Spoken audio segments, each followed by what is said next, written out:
Beautiful Minds, Short-Term Memory Problems, Vanilla Skies, Joyrides, Blue Steel, Devil's Backbones, Ghost Worlds, Ghosts of Mars, 13 Ghosts, Talking Rabbits, Talking Donkeys, A Mexican Menage a Trois, A Mexican Brad Pitt, Freddy Getting Fingered, Michael Bay making the defining World War II film of our lifetime, and a time when we could love Harry Potter without having to hate the author. King Kong ain't got shit on me tonight because this is one episode to rule them all. So silencio as we spend the next couple hours talking about the year 2001. I am your host, Andrew, and I welcome you back to the Revisionist Almanac, the show that gets into the time machine, takes a deep dive into past Academy Award ceremonies to determine what the voters got right and what they got wrong. Now, this is the 8th episode of the season, and I have two of my absolute favorite people in the world to talk movies with. Okay, up first, he's a professor by day. He's an adventuring podcaster by night. He's a modern-day Indiana Jones, if you ask me, which checks out given how much he loves Raiders of the Lost Ark. You'll recognize him from both 1001 by 1 and Below Freezing. It's Adam St. John. Adam, how you doing? I'm good. I'm sorry I didn't come clad with my bullwhip and my my hat, but yeah, I'm great. I'm stressed. I'm sure we'll get into that as we spelunk more into this season. But happy to be here and happy to revisit and revisit some of the films for this year. It's going to be fun. It's going to be chaos, and we have Chaos Incarnate here with us right now. Joining us back for her third appearance on the show, she's also one of the co-hosts over at 1001 by 1, along with Adam and Joey R., who's not here. Sorry, Joey. She's a scream queen and also more than a personality hire, regardless of what her shirt might tell you. It's Britt Reinholz-Hobson. Britt, welcome back. Thank you so much. I'm happy to be back as the personality hire plus. I actually was allowed to choose what year I was going to do, so I chose this one, and boy, is it a doozy. So I'm looking forward to unpacking this one with you both. Why did we pick this one? This one's going to be rough. Lord of the Rings. That's why. Lord of the Rings and Mulholland Drive. I wanted to do those two flicks. I didn't know anything else that was in this year. Surprisingly, those were just the two I decided I wanted to talk about. Well, we're in the shit because we got a lot of movies to unpack here for the next couple hours. So yes, let's get to it. So as a reminder, this show looks back on past Academy Awards ceremonies with the luxury of hindsight to determine what should have won for Best Picture, Best Director, and the 4 acting categories. And before we start things off, I hope you'll take time to rate and review the channel on whatever podcast platform you're listening on, as well as finding and following the show on every social media platform using the handle Rev Almanac. All right, so if you're not familiar with the year 2001, the Best Picture winner was Ron Howard's A Beautiful Mind. And if you're wondering about eligibility about some of the movies we're going to talk about tonight, let me share a little bit of info with you. So both Y Tu Mama Tambien and Spirited Away were featured at the following year's Academy Awards, with Spirited Away winning Best Animated Feature, even though both those movies were released in July of 2001, respectively, in parts of the world. So we will be able to use either of those films tonight. I will say I'm going to save Spirited Away for another year at another date. I do have Y Tu Mama Tambien included in this, but I will leave it up to Adam and Britt if they want to include either of those movies tonight. And we're going to be including Christopher Nolan's Memento on this episode, even though I know there's some confusion about when it was released. So technically it premiered at the Venice Film Festival in September 2000, but it didn't get its U.S. release until March 2001. It was up for original screenplay and film editing this year. Dude, this year, the couple years around 2001 Oscars are wild because there are so many films that are included that were released either like way long before or ones released in 2001 that weren't actually included until the following year. There was a point today where I sent Andrew a message and was like, wait, is In the Mood for Love included in this or is it for 2000? I'm confused because it is on some 2001 lists and I need to know. And he definitively said, no, it's 2000. So I agreed to that because I was like, I'm going to have to redo all of my categories if that's the case. You sent me into like panic stations when you sent that message over. I was fucking panicking. So someone else had to panic right along with me. And it happened to be you, friend. Yeah. So, and you know, I'm literally just coming off a cover in 1975 where that was a famous year where Fellini's Amarcord was up in 2 separate Oscar years. So we can get a little goofy with the Oscars, and It's that's your fine. show. It's my You can do what you show. want. I'm making the rules on the fly. I do want to mention really quickly to talk about Memento. We don't cover all like the side categories here. It lost editing to Black Hawk Down. Just think about that for a second. Memento, which I think is editing might be one of its strengths of all the great things that works in with Memento. How did it lose film editing to Black Hawk Down? I mean, that just boggles my mind. They liked when things got blowed up real fine, I guess, at the Oscars that year. That's true. All right. Well, I've had both of you on a couple of times already, so I'm not going to ask you to like give prep advice and all that stuff. We'll just dive right into the good stuff here. Can I say one thing about prep? Please. I accidentally started prepping 3 months in advance, which I usually wouldn't do, and I don't recommend it. I really don't. I like getting them all in the month before. So I had to end up rewatching films because I wanted to verify how I felt about them.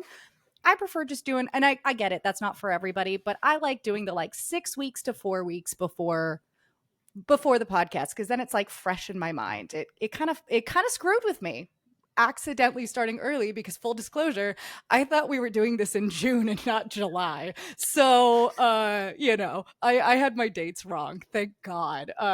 Well, you know, we all thought we were going to be doing different things in July. You know, I thought I was going to be in Detroit, you know, doing a thing, and that's not happening either. Britt, I just want to piggyback off of that because I started much earlier than I normally do, but I was able to watch a bunch of movies from 2001 that I had never seen. I don't really think any of them are going to make any of my nominees, but I certainly watched them, and I'm like, hey, that dollar purchase I made years ago, that's coming into fruition. You know, it's I put it to use. Joyride, so, yeah. right? Yeah. Joyride. I'm here to help you watch as many of those 3,700 movies you got on the shelf as possible, Adam. That's all I'm here for. I appreciate it. You got it. All right. Well, let's get into something that we haven't talked about in a while on the show, but it's Britt's own category, and she's here, so we might as well talk about it. That's elevated Hallmark movies. Mm-hmm. Or Britt, I have a message saved on my phone from all the way back in March when you and I were talking, and you actually said we needed to come up with an entirely new category of Hallmark movies. Called offensive Hallmark movies that the Oscars rewarded at the time. And I've got some thoughts on an offensive Hallmark movie, but first I'd like to go over to either of you. Britt, this is your category. Why don't you start us off with anything that's elevated Hallmark, offensive Hallmark, whatever you want to get to. The ones that I found this year were offensive Hallmark for sure. Okay. And I think right out the gate, we can all agree I Am Sam is offensive Hallmark. Like, I made it about 10 minutes into it before I went, I'm good. And I turned it off because I don't need to watch it again. I knew it wasn't going to be in contention. And I was like, yeah, no, exactly how I remembered it. I don't like that film.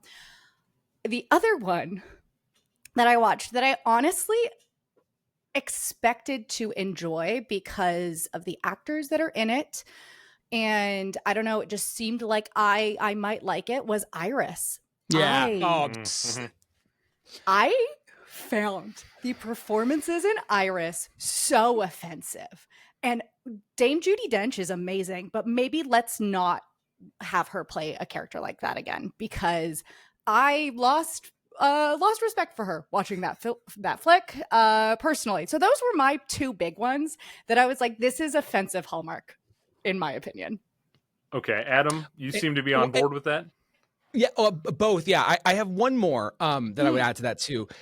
You know, I haven't revisited I Am Sam since the year that these movies came out. I did watch it. I think what confused me the most, because, and listen, I'm not a lawyer, so I could be crazy wrong about this, but I don't think that's how court hearings go, especially if you have needs that aren't of an able-bodied, able-minded person. So I think just letting Sam say whatever he wants to in the courtroom at any point, probably not how that would go. Yeah, tend to agree. It was a crazy fucking time, and safe to say, we won't be talking about that movie anymore tonight, except for when Andrew says somebody was nominated for that performance later on. Good. Was there another movie as well, Adam, that you had in mind? So I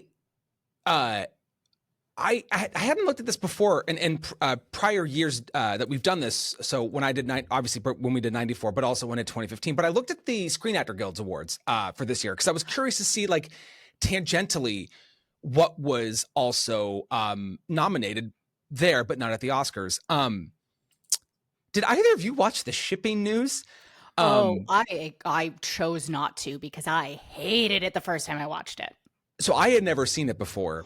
And to me, this is the kind of movie where it's like the actors read it and it's like, oh, look at all of this inner turmoil. Again, Judi Dench doing something, Julianne Moore doing an accent, I guess. Man, you know, Cate Blanchett was just like all over the place. And I think somebody should have told her to slow down just a little bit, right? Maybe one or two roles less this year. That's the one where they're like at the table and she turns to him and was like, I'm going to fuck you by 4. I think like that. Yeah. She's got like a real hard American accent. Like it's almost Boston. It's Northeast somewhere. And of course she really wants to fuck Kevin Spacey because Kevin Spacey didn't produce the movie, but you know, like exactly. Wanted to have sex with him because he's so handsome and stuff. That movie was not good. Not good. That's a bad movie. I have never heard of that movie up until this moment. Thank goodness. Usually when add it to the list. Usually when I'm like going through a year and I'm looking at Letterboxd scores, anything under like a 3.3, I'm probably going to steer away from. This is at a 3.1, so I'm glad I avoided that one for sure. I thought you were going to say anything under a 3.3. Got to add to the list. It might be good. And I was like, well, you do watch 7,000 movies a year, so who knows? That's right. I do watch a lot. You know, sometimes a 2.0 film is great. Like, come on, Rawhead Rex, that's a 2.0 film, but I will watch it like at least 3 more times. It's so fun. You never know. I'll sprinkle some bad movies in there, but that was not on the radar. That's not a good bad flick. That's just a shit movie. I'm glad that I was worried that maybe one of you was going to come at the I Am Sam is a good movie take. I was hoping not. Excuse me. I don't know. I don't even have words for what that movie was. But he helped Michelle Pfeiffer reconnect with her son. Oh, come on, man. All I kept getting was Simple Jack the whole movie. It was just like full on Tropic Thunder. It was bad. It was real bad. It felt like 2001's Nell, honestly. I literally have Nell on the sheet here because that's all I kept thinking about was Nell. Like we the three of us have watched Nell. We have watched I Am Sam. Those two movies get their own little special corner of the Almanac for really offensive. They burn? Yes. Great. The worst of the worst. In the sacrificial pyre. At some point when I like do a spin-off of this show into like Razzie territory and do some Razzie revisions, Nell and I Am Sam are going to do very well on that side of the coin. I'm not going to be on either of those episodes, going to be honest. I'm good. Okay. I'm game. If I can get Adam and Melissa together and do like a below freezing Razzie thing, that would be a lot of fun. That would be like the highest rated because Melissa is so funny. So is Adam, but Melissa's hysterical. I feel like that's the only way I can get Melissa onto the show, quite frankly. You are absolutely fucking correct. Yes. Yeah. If I can get her to watch like 20 bad movies, I'll be in a good spot. Okay, well, let's talk about something else. So this is new to this episode, and I want to give a friend of the show some credit for this, and that's Hannah over at Horror Hour with the Hannah. She's awesome. She's the best. I love Hannah.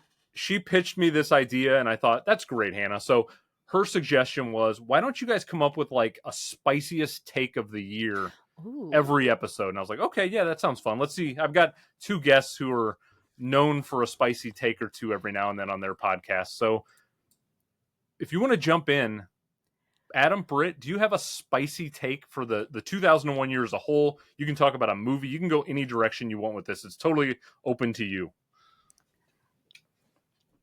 Jump in, Britt.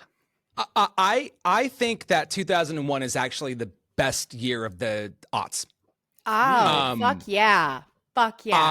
You know, I think because of all of the and there've been a lot of the the New York Times just did that thing, right, where everybody was ranking their 10 best films of the century so far. I know where Britt, you and me and Joey are working on a project right now of that as well. And as I was going through the films of this year, I unabashedly have like 4 or 5 that I think are some of the best movies genuinely ever made, and like I think about the years that encompass this one, 2000 and 2002, just by example. I'm like, I can get 1 or 2 maybe, like, that I think are all, like, not just movies that I like, but the movies that I think are fantastic, that I think are like the epitome of cinema. And I know 07 people would say it's given a run for its money, but I think it's really top heavy with, I would say, like the 3. I would say maybe 4, but I gotta say, I think it might be 01. I totally 100% agree with that. I am floored by the amount of time I have put into making these lists for 94 and 96, which were 2 great years. I knew what I wanted. After I watched the films, I knew immediately what was going where. Whereas up until 5 minutes before I got onto this call, I was still shifting around my choices because there are just so many incredible options. I did a rewatch last night and honestly today that both of those shifted what I had going just because I wanted to double check. God, this is a great year, and it's also just a great year for me personally. Like, this year really did make me a cinephile. I continually go back to this year. It's wild to me. Great take. Yeah, well, I'm so glad you said what you said, because like this is my first year of high school. I remember like I was renting these movies as I was like starting to like get into the Oscars and like finding them, and like in the same weird weekend, I watched Mulholland Drive and Memento on back-to-back days. I mean, this was the dawn of like me going into movies. And Andrew, because I listened to the 76 episode. I was driving back from a thing, and then I was doing a bunch of lawn work the other day, so I finished 75, and kind of like 94. Like I was listening, going like, we already know what the bangers are going to be. Like it was, and not the episodes are good, but like we all knew the movies that were going to get said. But like I also think this is like, I think the Academy just got a lot wrong this year, and I know we'll go like there are some movies that just have no business being nominated. So. It'll be fun to go through those. It's a great take.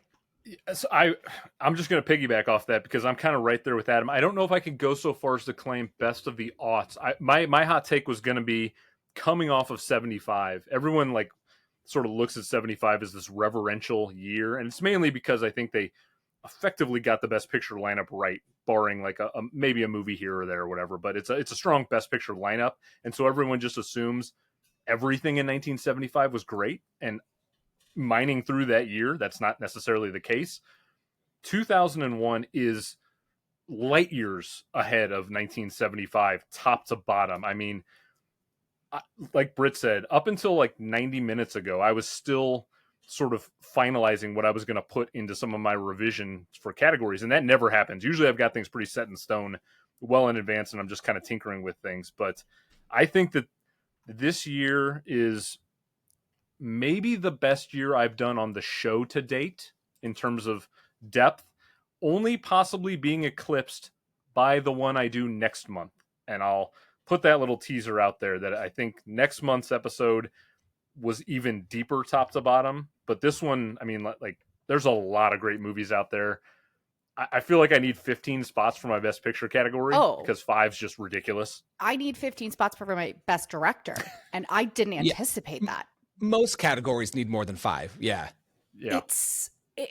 I also like, and I guess my spicy take this year would be, wow, there are a lot of movies about women figuring out their sexuality and also women figuring out their problematic sexuality, which is totally fine. I love a messy queen. But I think that this year is incredible for complex female characters. And that is shocking because we don't usually get that. And I would say I don't know very many like years that have as complex complex female characters. Maybe I'm wrong. I'm also, again, personality hire. I dive into these when I'm asked to.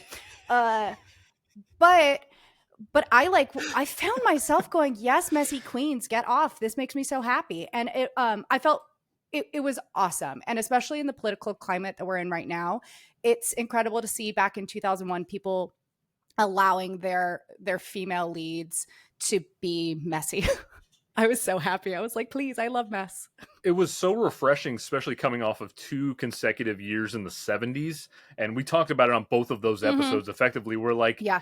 women, the 70s was a rough year for women on film. They didn't get a lot of opportunities. There were some obvious choices There's here and always there. some meaty roles, but For sure. But like the complexity of what the women we'll be talking about tonight had on display compared to the 70s is night and day. So it was really nice to get into something a lot more contemporary and interesting. And, you know, we'll get into all that. Now, we've all talked about some crappy movies effectively. I Am Sam, Iris. I'm on board the Iris is Stupid train for sure. It's sort of, it kind of reminded me of I'm blanking on the name, but there was a film in 94 that we all talked about that was also kind of in that. Tom and Viv. Tom and Viv. Thank you. That is that is when you said Iris, I thought we were just talking about a movie kind of like this a few months ago, and it was Tom and Viv sucks. Yes. That is Yeah, a it terrible really flag. does. Yep. Okay. Are there any other movies that you just want to get out of the way right now and, you know, just throw some shade to? Adam's got his finger up. He's ready to jump in. He's raising his hand. He's a professor. So I think, you know, I watched, I think I got 43 in, but I also, that was I was fitting them in when I could. So like, I've been doing this for a while and a lot of them did make the list. I was egregiously upset with Behind Enemy Lines, which was a movie that I'd never seen before. Gene Hackman having himself quite a year in terms of the number of roles he was doing. But like, I didn't know just how much I was going to hate the movie. Owen Wilson that's not his speed. You know, I think it's the Jack Black rule, right? Jack Black works when he is not the lead of your movie. You put him in as a good character, boom, knocks out of the park. So Owen Wilson as your hero lead doesn't work. I hated the editing, and I caught this early on. The music was done by Don Davis, who also did the music for The Matrix, and the music sounds like The Matrix, except for it's like we're in like Chechnya area, like man down, we got to go save him. It is fucking ridiculous, and it's the worst kind of war movie. And listen, I'm probably going to be alone on Black Hawk Down Island, and I'm fine with that. But Behind Enemy Lines is the worst kind of war movie. It is not the horrors of war, the glory of war. And I hate movies like that. So yeah, I thought it was a pile of dog shit. I totally agree with that, especially when we have something, and this isn't a movie, but it's a miniseries. We have Band of Brothers that comes out in 2001. So you got Behind Enemy Lines, which is just terrible, especially in comparison to what I would say it's arguably one of the best series that's ever come out. And I'm not a war person. I'm a pacifist, and I still think Band of Brothers, I watch it once a year because that's how much it affects me. So I totally 100% agree. I think it feels like a propaganda film that wasn't sure of what it was trying to say other than war is good, right? And somehow, and I don't mean to be like coy about this, but like it came out before 9/11, but then had such a life after, because it was like, America, fuck all the other countries. And it was like, wow, the unfortunate timing of this movie just gave it a life afterwards. I'm so glad I didn't see it when I was 15, because I probably would have liked it. So I'm glad you've seen it when I was 38. Be like, no, dog shit. So yeah. My only anecdote for Behind Enemy Lines is I have a vivid memory. It came out the same weekend as Hannibal. And for anyone, Adam, we are the same age. I was that age. I was 11. So I don't know if you remember it, Britt, but like there was this fervor around Hannibal coming out, and it was like the first movie I remember where they were talking about people throwing up in the aisles and things like that. And so I remember I bought a ticket because there's a Ray Liotta brain scene. Yes, no. I was just thinking Takashi Miike's Ichi the Killer came out that year, and people did legitimately throw up during that. So I mean, very different. But not women in their 50s who are like, I like the Silence of the Lambs. I don't know. When I'm in my 50s, I'll be going to see Ichi the Killer. But again, personality higher. Like you are a diamond in the rough. You know what I mean? Like Thank those you. women. Those are women who are like, live in the suburbs and were like, that movie won Best Picture. Let's go see the sequel. Yes. They didn't. Oh, they I were just, kidding. And then- I remember that they, like, at least in my theater, they were like armed. It felt like they were armed patrol guards with like flashlights. And I remember I had to buy a ticket to Behind Enemy Lines with my best friend at the time, and we snuck into Hannibal because we had to we had to see what was going on with this hugely taboo movie, and we were like crouched down in our seats the whole time from like the flashlight guys. But that's my real only relation to Behind Enemy Lines is tangentially with Hannibal. Yeah, count yourself lucky.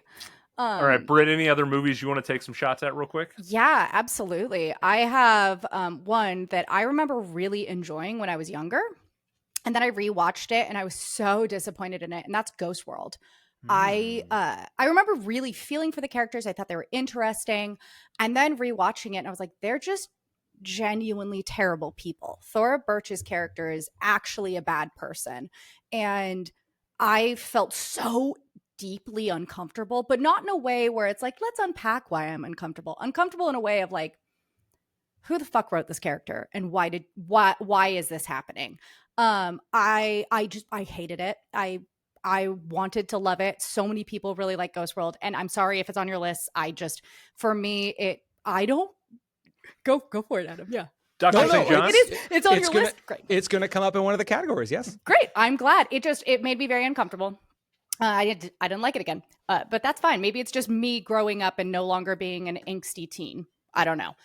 And then the other one, and this one is going to piss all of film Twitter off, and I know that. I know what's coming. Yep. I rented a grand total of 3 movies for this, and one of them was one I had never seen before. Honestly anticipated really enjoying this film. I do not like Training Day, and it will not be coming up on any of my lists. I was seething while I watched this film. Seething. And that's all I'll say on that. And I fully respect everybody that will give me hate for it, but that's fine. I don't care. I feel like we should unpack this for a minute because you've sort of teased this at least with me in private. We've kind of talked about, and I knew you were going to come at Training Day. I'm curious what made you so angry about it for people who might be listening that aren't sure. I really disliked the story. I thought that the characters were extremely shallow. I thought that Denzel could do so much better than he was given in that, and that it really, at the end of the day, it left me with nothing. Personally, I don't think I'm the target audience for it. So that's fine. I think Denzel does a great job, but I've seen him be better in a million other flicks. And for me, this wasn't it. All right. That's the spiciest take that anybody might drop tonight is that. Oh, yeah. And you know what? Give me some hate. Please send me messages about why I'm wrong. I'll screenshot them and put them online. So have fun. Will I cry? Yes. But that's okay. I'll just sick Joey after you.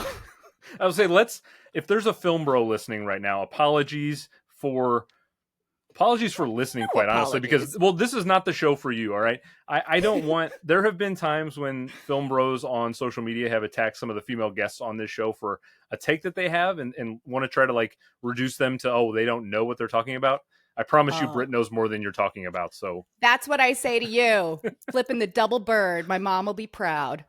No, I respect the take, Britt. I feel like we're gonna have to talk about this more offline because I'd love to know even more of your thoughts about Training Day. I have a whole plethora of questions for you. Oh yeah, absolutely. I'm happy to unpack that. I'll go on a full Training Day episode to talk about it. And again, if this is your favorite movie, I'm so thrilled for you. I think that's awesome that you can connect with it because it just wasn't something that I connected with. I also just don't really like cop movies that much. So But I'm glad you said something though, because I think I was having and I think the hardest part that I had with whittling this down to categories was what stuck with me when I saw it originally and what is sticking with me now, because I rewatched Training Day and it lacked the punch. It lacked the vivacity that it had when I saw it, all these years ago. And does that make it a worse movie, or have tastes just changed and evolved. And so I think that's a really important thing, because we're revising what was done. So, that's our job. And I also think that we have to consider the fact that politics, especially around police, have changed in the last 7 to 10 years.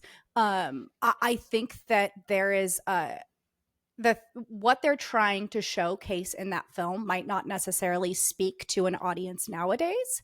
And I mean, it was the first time I had seen it. So I think that very much could have been coloring the way I see the movie. Again, I think Denzel's great. I think Ethan Hawke is great now after, seeing him in the Before trilogy, because my God, greatest movies in the world. But for me, neither of these characters felt real. All of the situations that they got into felt very bombastic and just over the top, but not in a way where like Moulin Rouge is over the top, in a way where I couldn't connect with them. And that sucked. Honestly, I really did go into it wanting to like it. I go into most films wanting to like them. I Am Sam, that's different. But Nell, also different. But with Training Day, because it is so beloved, because it is Denzel's win, I wanted to like it. I really, really did. And I just found it so surface level, personally. But again, I like Tokyo Gore Police. So like, that's fine. It's not for everybody. Well, let me take a shot at another movie that won someone an Oscar really quickly. Monsters Ball. That movie does not connect with me in any sort of way. I hate that film too. I don't think it handles race relation in a way befitting of a movie. Like watching it now, 20 plus years later, it doesn't jive with me the way. I never was a fan of the movie, I'll say that, but I definitely did not like the rewatch. Didn't make me feel good in any sort of way. I'll hold my thoughts on Halle Berry's performance, which I can kind of compartmentalize to the side, but the movie to me doesn't work at all. Like not in the slightest. I don't like it personally, but yeah. All right. Well, let's head towards the categories now. Scary times. What are we going to do? I have no idea. All right. Before we do get into the categories, it's worth mentioning if Adam, Britt, and I agree with any of the actual wins, we don't even have to go to an online vote. They get automatic entry into the Almanac. We're going to list off everything that was nominated and won. We're going to wipe the slate clean. We're each going to give our own nominations and our own winners. I do have a couple of really quick notes on that Academy Awards ceremony that I'll mention really quickly. So the host that year, for anyone who's wondering, was Whoopi Goldberg. It was her 4th time hosting the Oscars. I went back and I watched her opening. I watched some of the bits from various parts of it. I was impressed with how good Whoopi was at hosting the Oscars. I kind of forgot. Like everybody talks about Billy Crystal. Understandably so. Whoopi being really good. She gave a great monologue. I mean, it was nice. It was succinct. She told some good jokes. They weren't too, like, she wasn't digging, in between the ribs, but it was, she would hit a couple of zingers out there. I thought it was pretty good. So I liked Whoopi as a host. I wouldn't be opposed to having Whoopi back at some point, I guess, but I doubt that'll ever happen. It's also worth noting Judi Dench and Kate Winslet, an actress and supporting actress, became the second pair of actresses nominated for portraying the same character in the same film, following Kate Winslet and Gloria Stewart, who were both nominated as Rose in 1997's Titanic. Okay, but I stand behind the Rose nominations 100%, and I don't think I can stand behind the Iris, even though I prefer an Iris over a Rose if we're talking about flowers, so... I have no flower takes. I apologize. Botanical jokes, just fantastic. I'm super funny. Again, personality higher plus. Oh, we're hitting the key demo with the botanical jokes. Obviously, right. My mom's going to be thrilled. Maybe my mother-in-law will listen just because I make a botanical joke. I will be talking about Titanic next season, so I'll get to the rose of it all at that point. It's also worth noting that this was the first Academy Awards ceremony where we had a Best Animated Feature. Shrek, of course, beat out Jimmy Neutron, Boy Genius, and Monsters, Inc. to win, which, what a crazy category, just those 3 movies. And this was, of course, in the wake of 9/11, as we briefly kind of touched upon. And it was interesting to watch the ceremony because we got a rah-rah speech from Tom Cruise kind of talking about, like, how great the movies are and everything. And it was kind of interesting to watch Tom Cruise when he was still sort of in that era where like people were still not sure about Tom Cruise. You know, he was kind of going through that PR crisis at the time, and he was trying to like navigate his way through it. So it was interesting to see Cruise in that period. And we also got what was a very uncomfortable thing to watch on rewatch, and that was of all the people they could get to talk about New York City, we got Woody Allen on the stage. And the less said about Woody Allen on stage, the better right now. So, yeah. And he did make a joke that they asked like 10 different people, like all of the famous New York people that could do it. None of them wanted to do it. So they pulled Woody on stage. But I don't need to see any more. Next time. Yeah. Maybe just do a nice little presentation of the skyline of New York and call it good. Again, I will be talking about Annie Hall next season as well. And so I will have plenty of Woody Allen takes for that time. All right, so let's get into supporting actors now. So the actual nominees in 2001 were Helen Mirren for Gosford Park, Maggie Smith also for Gosford Park, Marissa Tomei for In the Bedroom, Kate Winslet for Iris, and the Oscar went to Jennifer Connelly for A Beautiful Mind. I'm just going to start things off alphabetically since you two both are seasoned veterans at this point. So Adam, why don't you kick us off? Before you get into your nominees, if you have any honorable mentions, feel free to jump in and shout them out. Sure. I came up with two things, I guess. Well, I came up with a way of trying to help pick these people because I hadn't done that before, really, because I think usually the nominees kind of stood out for one reason or another. So here's what I was looking at from the performers. These three things: range. So in terms of like how much the different emotional peaks and valleys they had within the actual film. Iconicness. Is this a performance that I think about when I think about the actor? And then also novelty. How different is this performance from other performances I've seen this person do? So I had those in mind as I was doing this. And then also because everybody has their own different system of this, I came up with a different way of going through the people each time. So for instance, my nominees are going to be, they're going to get sillier as we go through. So these are alphabetically by first name. So this first one might get some groans. I can't wait. Cameron Diaz in Vanilla Sky. No, I stand by that. I'm just saying that right now. I stand by that. Great choice. Anyways, continue. Carrie-Anne Moss, Memento. Gwyneth Paltrow, Royal Tenenbaums. Jennifer Connelly, A Beautiful Mind. And Sissy Spacek for In the Bedroom. I didn't do my honorables like you told me to do beforehand. So really, really quickly, they would be Marissa Tomei for In the Bedroom, Angelica Houston for The Royal Tenenbaums, and Penelope Cruz for Blow. But anyway, those are my five. And the winner, Carrie-Anne Moss for Memento. All right. So what is it about that performance in terms of range, iconicness, novelty that solidified the win for her in your eyes?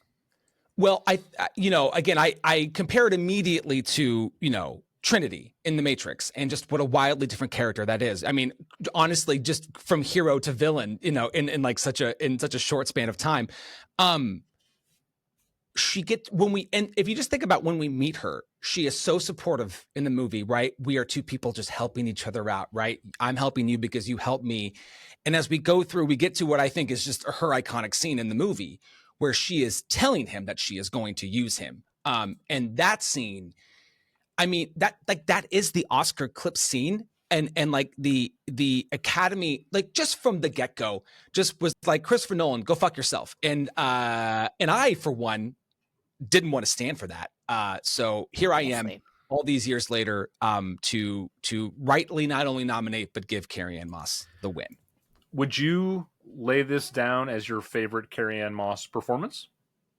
I would, but that's also because I don't, her career has been kind of not what I think we would have thought in the early 2000s after The Matrix and this. I think I would have expected her to have had more. So I probably a fuck Hollywood in there too at some point. Yep. But yeah. So I think this is hands down her best performance. Probably not her most iconic. I think Trinity is that, but I think it's her best performance. I'm drawing a blank. Was she in the most recent Matrix movie that came out like She 2 sure or 3 years ago? was. She They was, said right? her name was Tiffany, Yeah. and she was married to Chad. Because I hated it, so that really stood out for me because they literally had her turn and go, Tiffany, and I was like, Carrie-Anne Moss, you're so good. You should have fought against that line. If I'm not I've only watched that movie one time, but I feel like that was like, I can't remember if that was Lily or Lana Wachowski who directed it, but whichever one of the two that directed it, I feel like she was literally like, fuck you to the studio. She didn't really want to make it, and just kind of like, it was kind of a middle finger movie to the industry, it felt like. And it felt like it while you watched it, but not in a good way. Not in the way where you're like, yeah, you really stuck it to them. In a like, oh, this is a Do you remember really missed opportunity. We were all so sad during COVID, and we all looked forward to those HBO Max releases, and then it was Friday night, we were like, Yeah. We watched it on New Year's Eve. We went to bed early because we were so disappointed. We're like, well, fuck the fireworks. I guess it's 9:30 bedtime, and we went to bed. Yeah, it was a rough one. Yeah. Especially considering that I think the second and the third Matrix movies aren't particularly great. They've got their spots, but they get really convoluted. But the fourth one just kind of went off the rails for me. Bad. Yeah. All right. Well, we got Carrie-Anne Moss on the board. Britt, let's go over to you now for your nominees and your winner, and throw in any honorable mentions you have as well. I will say that Sissy Spacek is my honorable mention right now. She's incredible and in the bedroom. A movie that I will talk about more later, but Jesus fucking Christ, did it ruin my day in the best possible way. That is what I want a film to do when it's trying to just kill my insides. Best supporting actress. And this is in alphabetical order from first name. And that's how I will do it for everything, because that's how I sorted it on my computer. We have Carrie-Anne Moss as Natalie in Memento. Gwyneth Paltrow as Margot in The Royal Tenenbaums. It's almost like Adam and I do a podcast together, and we sometimes agree on movies. We have Helen Mirren as Mrs. Wilson in Gosford Park. I always say Gosfords. I know that's incorrect. My husband gets annoyed with me. I get it, people. Laura Herring as Rita in Mulholland Drive. And Marissa Tomei as Natalie Strout in The Bedroom. It was really hard to choose between Sissy Spacek and Marissa Tomei, but there was just something about Marissa Tomei's performance that stood out to me. But that doesn't mean I gave her the Oscar, because I didn't, because I gave it to Carrie-Anne Moss in Memento. yes. And I gave my hand away back when we did the Memento podcast for 1001 by 1, where I was just so blown away by her performance, and I am every single time. She, again, is the beginning of my Messy Queens of 2001. Her character is so complex, so biting, so vindictive, and somehow I love her and understand why she's doing what she's doing. I don't want to identify with her, but I also am like, this woman had a really fucking hard life, and now she's trying to take power wherever she can. Is it a good thing? No, but do I appreciate it? Yes. So Carrie-Anne Moss, I love you, and you deserve better than what Hollywood has done to you. All right, now, Britt, you did not have Jennifer Connelly in your 5 who won the Oscar? I have a really complicated relationship with A Beautiful Mind. And in rewatching it, I didn't really like it. So, fun fact about my life, my uncle was schizophrenic. And so when I first watched the film, it really affected my parents in particular. So I always kind of associated that with our own family history in his younger brother who had been sick, and just them kind of unpacking some of their own stuff, right? It's an open thing. It's not something that my parents are scared to talk about.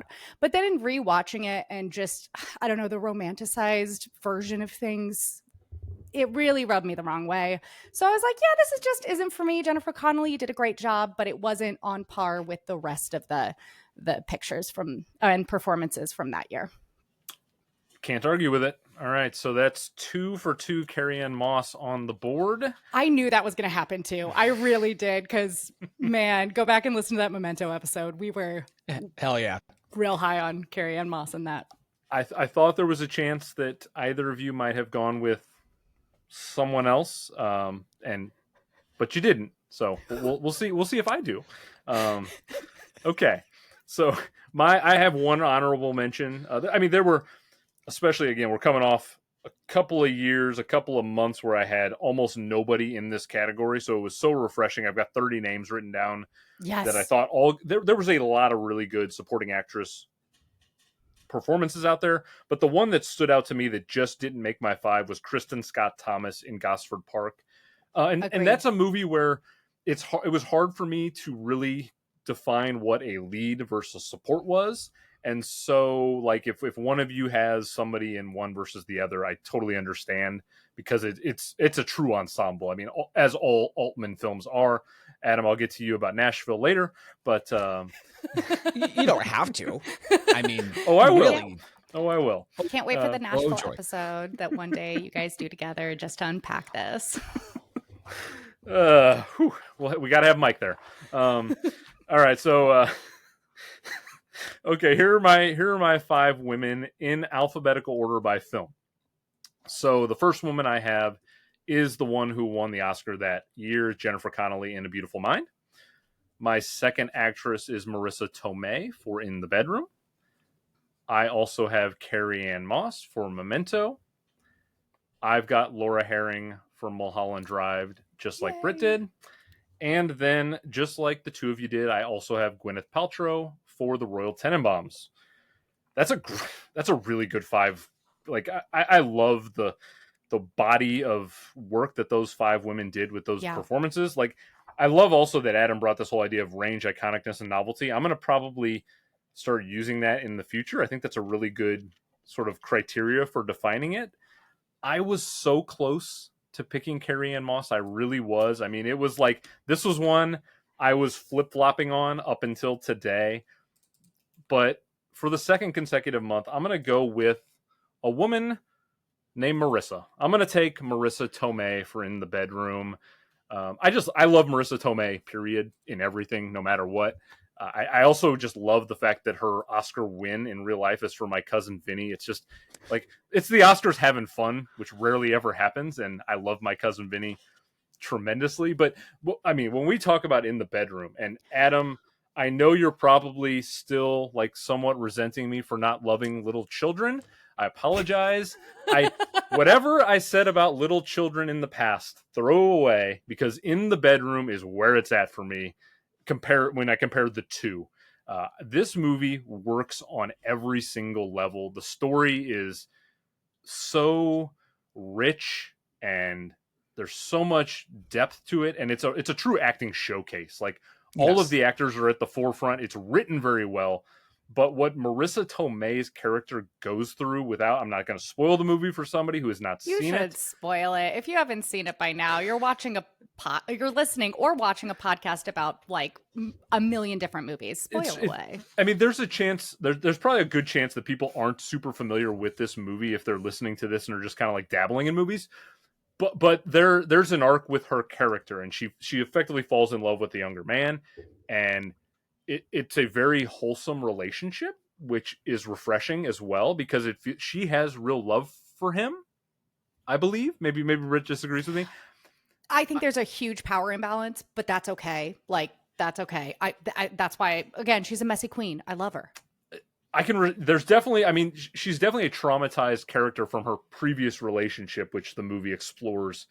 But like, there's a climactic moment for, again, I'm not going to spoil things, but there's a moment, and the movie turns, and what she does in that scene is very powerful. And then what she has to deal with like the aftermath and the reckoning of it, and dealing with the relationships of those people that she's still involved with. There's a lot to the character and a lot to the performance, and I love it so much. So Marissa Tomei is definitely going to get my win, as much as I wanted to give it to Carrie-Anne Moss. I just had to give it to Marissa Tomei. I respect that. Yeah, nope, no beef there. Nope, not at all. And that's where I know Adam's a big fan of In the Bedroom and Little Children and all of the works of Todd Field. Like, I think you're a Tar fan as well. I am, yes. Yeah. So I thought there was a Tar fan. Oh, okay. I think that's my favorite Todd Field film, if I had to pick one. I think In the Bedroom is mine. I'm going to be totally honest. I fucking love In the Bedroom, and I didn't anticipate that. So It's a great movie. It really is. If you've not seen In the Bedroom, please stop what Do you're it. doing and go watch it. Yeah. I believe Yeah. it's on Canopy or Hoopla, which is where I got it. So support your local library and just rent it. I think it is still up on Canopy at the moment because I had to watch it a few times because this will not be the only time I talk about it, at least a little. And I'm sure it's not the only time that the three of us will be talking about it. All right. Correct. And Jennifer Connelly, she's in my 5. I think she's very good. I have more Beautiful Mind thoughts later as well. Okay, so you got 3 women to choose from. You can go with Carrie Ann Moss, selected by Adam and Britt together for her role in Memento. You're going to rally the troops on social media. I'll rally Joey. I think he'd agree with me. And Adam. Though he might just vote for someone else to just make a point that he's not here. That's true. All right. You can also go with my pick. I've got Marissa Tomei for In the Bedroom, and then you can go with the Academy. They have Jennifer Connelly in A Beautiful Mind. All right, let's jump over to supporting actor now. So 2001, the gentlemen nominated that year were Jon Voight for Ali, Ian McKellen for The Lord of the Rings, The Fellowship of the Ring, Ben Kingsley for Sexy Beast, Ethan Hawke for Training Day, and the year's top prize went to Jim Broadbent for Iris, God Help Us. All right, Britt, I know Jim Broadbent's not going to be the name you give us, but why don't you give us your 5, your honorable mentions, all that stuff. Oh, you think I'm not going to be nominating Jim Broadbent? That's wild, because maybe I am. I will say that this category has my most controversial pick and one that I stand behind, but I think it's kind of like my fun moment. I'm going to be honest. And you'll know it when you hear it. So my best supporting actors are Ben Kingsley as Don Logan in Sexy Beast, Ian McKellen as Gandalf in Lord of the Rings, The Fellowship of the Ring, Jim Broadbent as Ziegler in Moulin Rouge, Sergei Merlin as Raymond the Glass Man in Amelie, and Tadanobu Asano as Kakihara in Ichi the Killer. Yes, I managed to get a Takashi Miike film in here. And you know what? I did it because I wanted to. And it's great, but he's not my winner. My winner is obviously Ben Kingsley as Don Logan in Sexy Beast. What an incredible performance. This is a killer flick. This is probably my favorite Ben Kingsley role. He is one of the most terrifying antagonists I've ever seen. I don't necessarily love gangster films, but this one is like top tier. I love it so much, and it's the perfect summer watch. So Ben Kingsley, obviously. You threw me the curveball with Broadbent there. I was like, oh, don't you dare do it. Don't you do it. No, but it's for Moulin Rouge, which I rewatched this morning, and goddamn do I love that flick. It's so fun. It is so much fun. I don't care. Everybody can hate me because I hate Training Day and love Moulin Rouge. That's fine. I'm just glad you didn't make me try to do a pronunciation from Amelie or Ichi the Killer, so thank you for not picking either of those gentlemen. I've already done it, and I already fucked it up both times, so we're off to a good start, people. I've got more in there later. I also, for a second there, when you were saying it might be your favorite, I thought you were about to say Sexy Beast might be your favorite Jonathan Glazer, and I thought that would be an interesting take because all 4 of his films are they're great. Superb films. I think it's probably my third, but it's definitely not my favorite. I mean, The Zone of Interest. Sorry, that's top tier forever. Yeah, we're simpatico with that. Yeah. Yep. All right, let's get into my nominees, and then we'll jump over to Adam to finish us off for this category. Okay, so honorable mentions. I've got Benoit Magimel for The Piano Teacher. He plays the young student in that film. He was in mine too. I think he's very good. I'm glad I'm not the first person throwing the movie Blow into the conversation, but I've got Jordi Mola, who plays the sort of the guy that the guy brothers. Yes, the guy that Depp finds in jail and like learns everything about, and he's a really interesting like character actor, and I had a good time with him. Bye. It's he is swinging for it. The That's eyes. your actor training coming out, right? It's all in the eyes. He's got these like piercing blue eyes, and he's in the cocaine he's got the cocaine eyes going. Is he method? Really do cocaine for all his scenes? He looks it, yeah. And it was 2000. Of course he did. Justin Theroux in Mulholland Drive is also really close to my 5, but he didn't make it. Yeah, I figured he was probably in the mix. All right, I've got some controversial picks, I guess, probably as well. Yes. I've got 2 gentlemen from Ali, you sons of bitches who like to shit on that movie from Michael Mann. I've got Jamie Foxx and Jon Voight. I mean that lovingly, but fine. It doesn't have to be lovingly. We're friends. So, you're fine. For anyone who has no idea what I'm talking about, go check out the 1001 by 1 Michael Mann rankings, and you can listen to these 2 slander Ali top to bottom, along with Joey. But 100%. I did. You did. I don't like it, so yeah, fair. But I respect you, so you can have whatever choices you want. I'm a fan of a bygone era when it didn't feel like a biopic came out every 2 months, and I'm a huge Muhammad Ali fan. I like the history around him, and I think that Jamie Foxx and Jon Voight do a really good job with their 2 characters. So I had to give them in there. They're not. Neither of them's getting the win, but I've got Ian McKellen. I've got Ian McKellen for Lord of the Rings, Fellowship of the Ring. This is not my favorite of the 3 performances in the Lord of the Rings trilogy from McKellen, but I do have him in the mix. I've got Joe Pantoliano for Memento, and I've got Ben Kingsley for Sexy Beast, because Ben Kingsley just crushes in that movie. My only problem with Kingsley in that movie is he's just not in it enough. He's obviously got a huge influence over the story, and when he comes in, he dominates the film, but he's just not in it enough for me.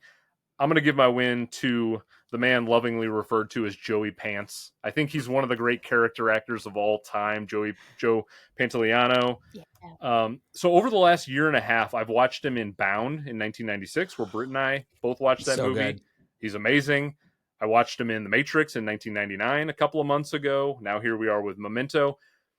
He's so good at pulling off like slimy asshole, and like he's always like on the edge of going over the line, and I think Nolan really understood that, and he was like the perfect person to cast in this movie, because you're never really certain which side he's on the whole movie, and it plays with your expectations if you've like followed the career of Pantoliano.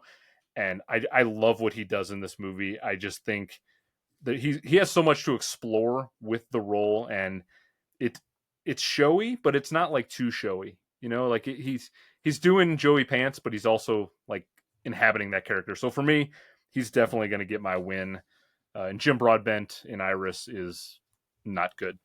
So I would say he's fine in Iris. Okay. He's probably the only person I like in that movie.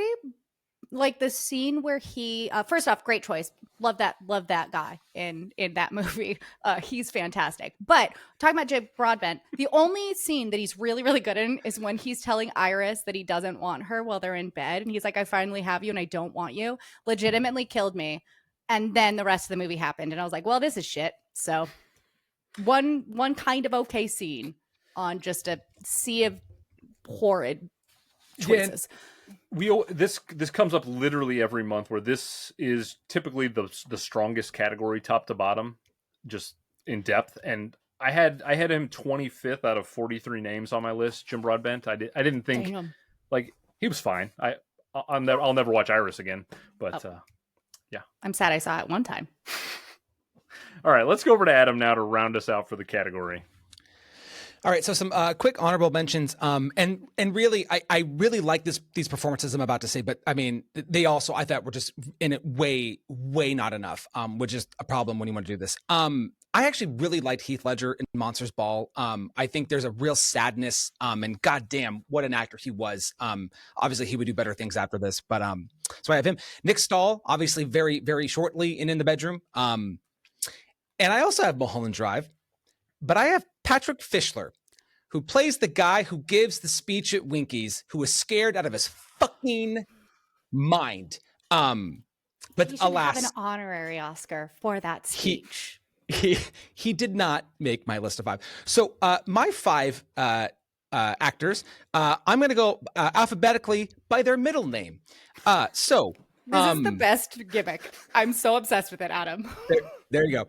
I have Benjamin Edward Mira Stiller from the Royal Tenenbaums.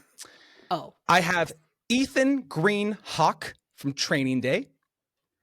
I have Krishna Pandit Banji, better known as Sir Ben Kingsley from Sexy Beast.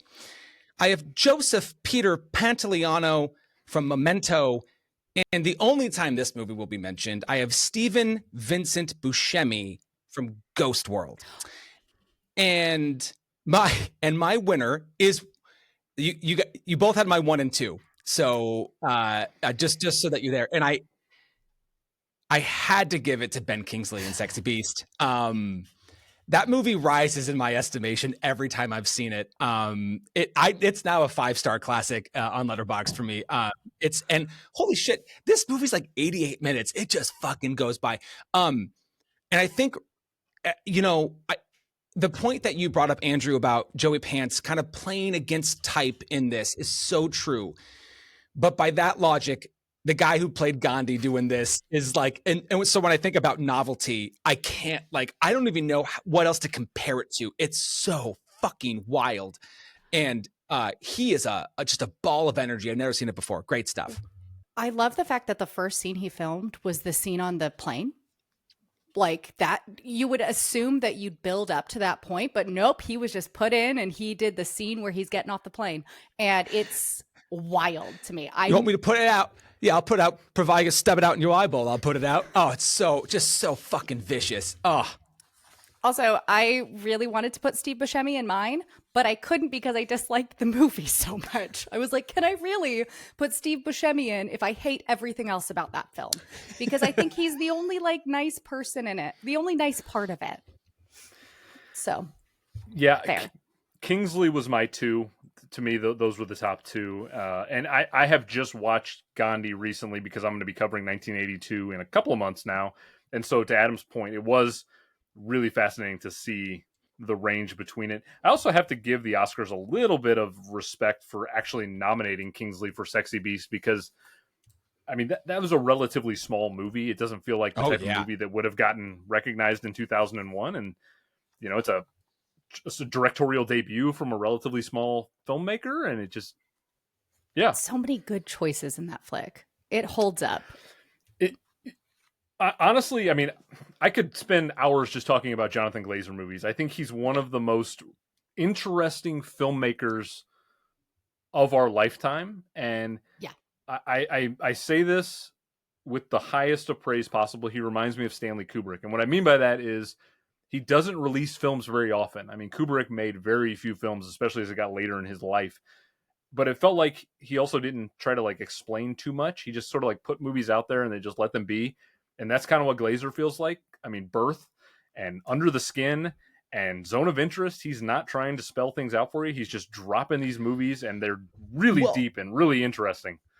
They are, and even Sexy Beast is not unlike The Killing or Killer's Kiss or those early kind of crime Kubrick films. So I think that's an apt comparison. I hope by the end of his career, we get 14 fucking Jonathan Glazer films. Yeah. I don't know if he's on pace for that right now, but that'd be awesome.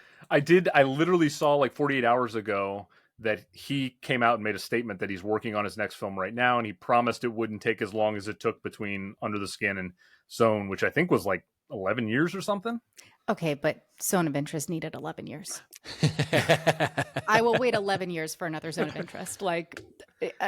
That's fine. Take your time, Glazer. You have a super fan, and I think all 3 of us. So, yeah, I love Sexy Beast. Great movie. So much it's a very rewatchable movie. Like you said, it's under 90 minutes. I mean, it's fun as hell. It's cooking out of the gate, literally, as we see a man cooking in the sun right as the movie starts. It's so good. The score, everything about Sexy Beast rocks. You know what I love about Sexy Beast? Sorry, I just want to bring this up.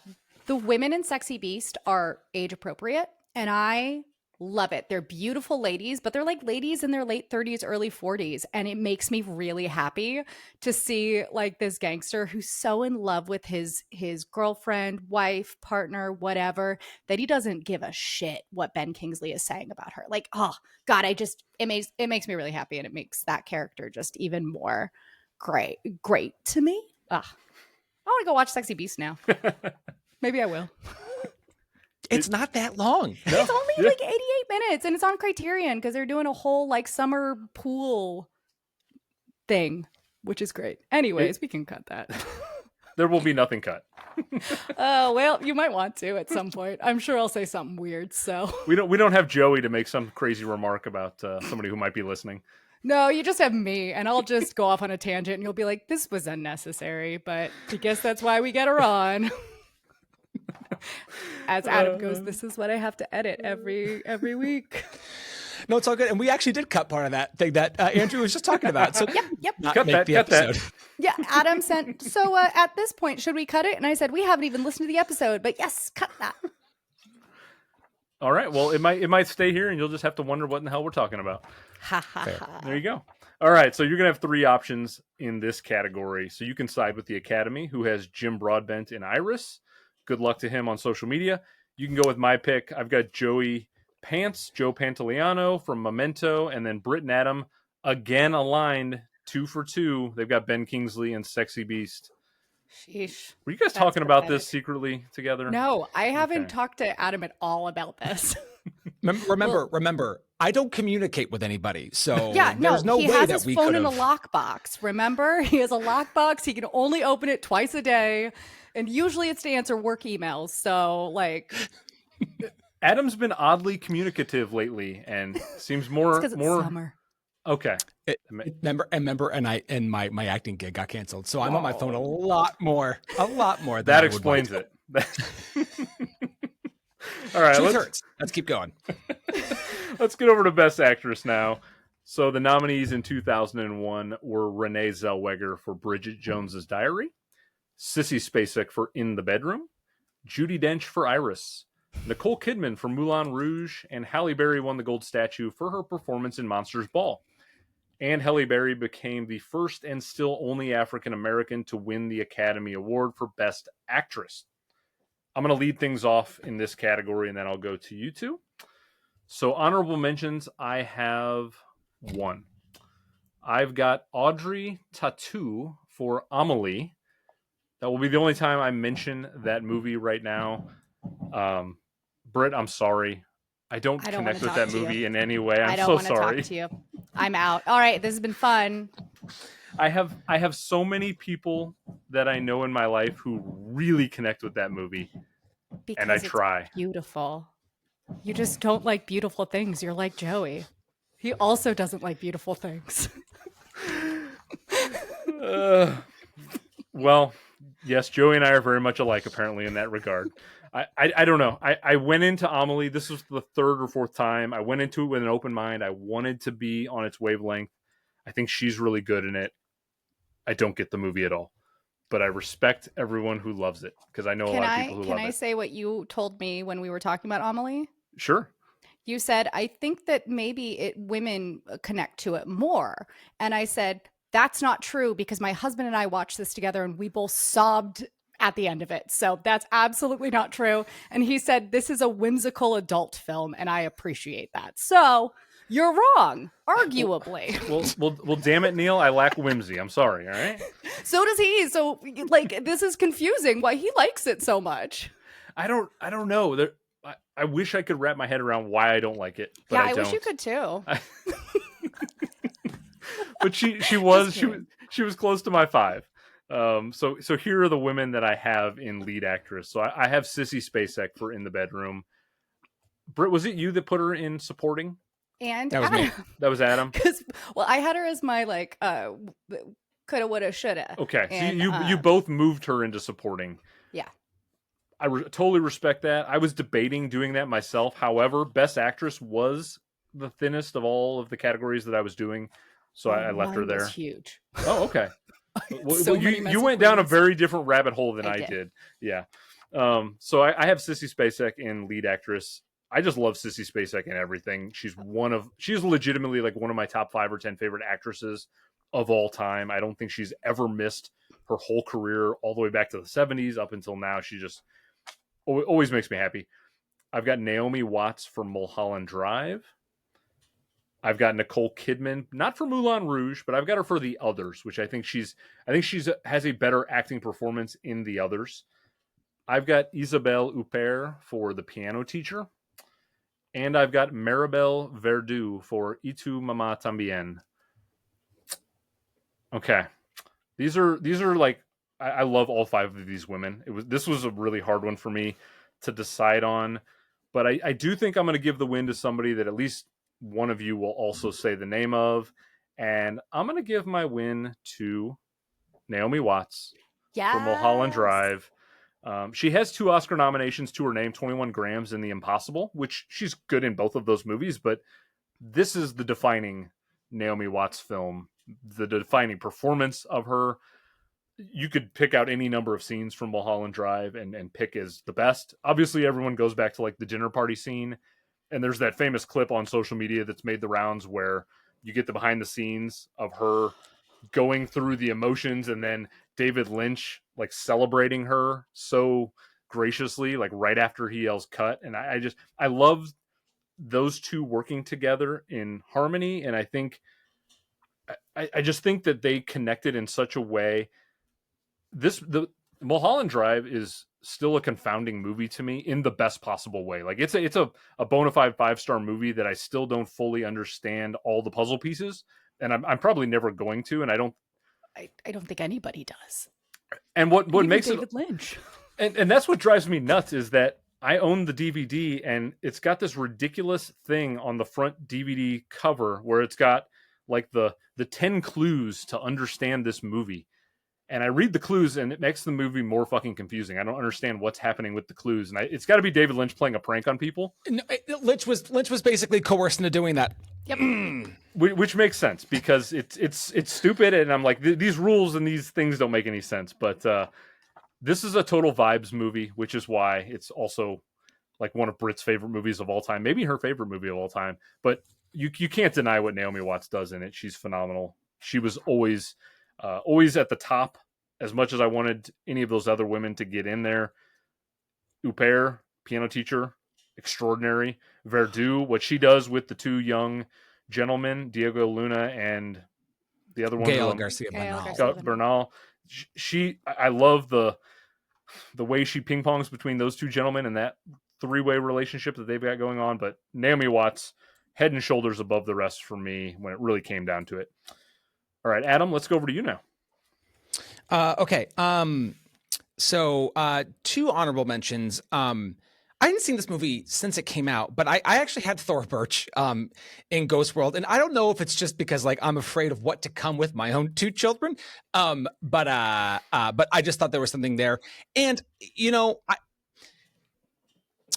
I almost went a different route with this kind of a choice, but I almost picked Reese Witherspoon for Legally Blonde. I did not, but I think, especially when you think about iconic, I really do think that Elle Woods is a pretty iconic role, but I did not land there. So my nominee is for Best Actress, and this is ranked by how close their birth date, not age, but the date of their birth is closest to mine. My birth date is June 14th. So born on March 16th, I have Isabelle Huppert for The Piano Teacher. Born on April 25th, I have Renee Zellweger for Bridget Jones's Diary. I am as shocked as you are. September 28th, I have Naomi Watts for Mulholland Drive.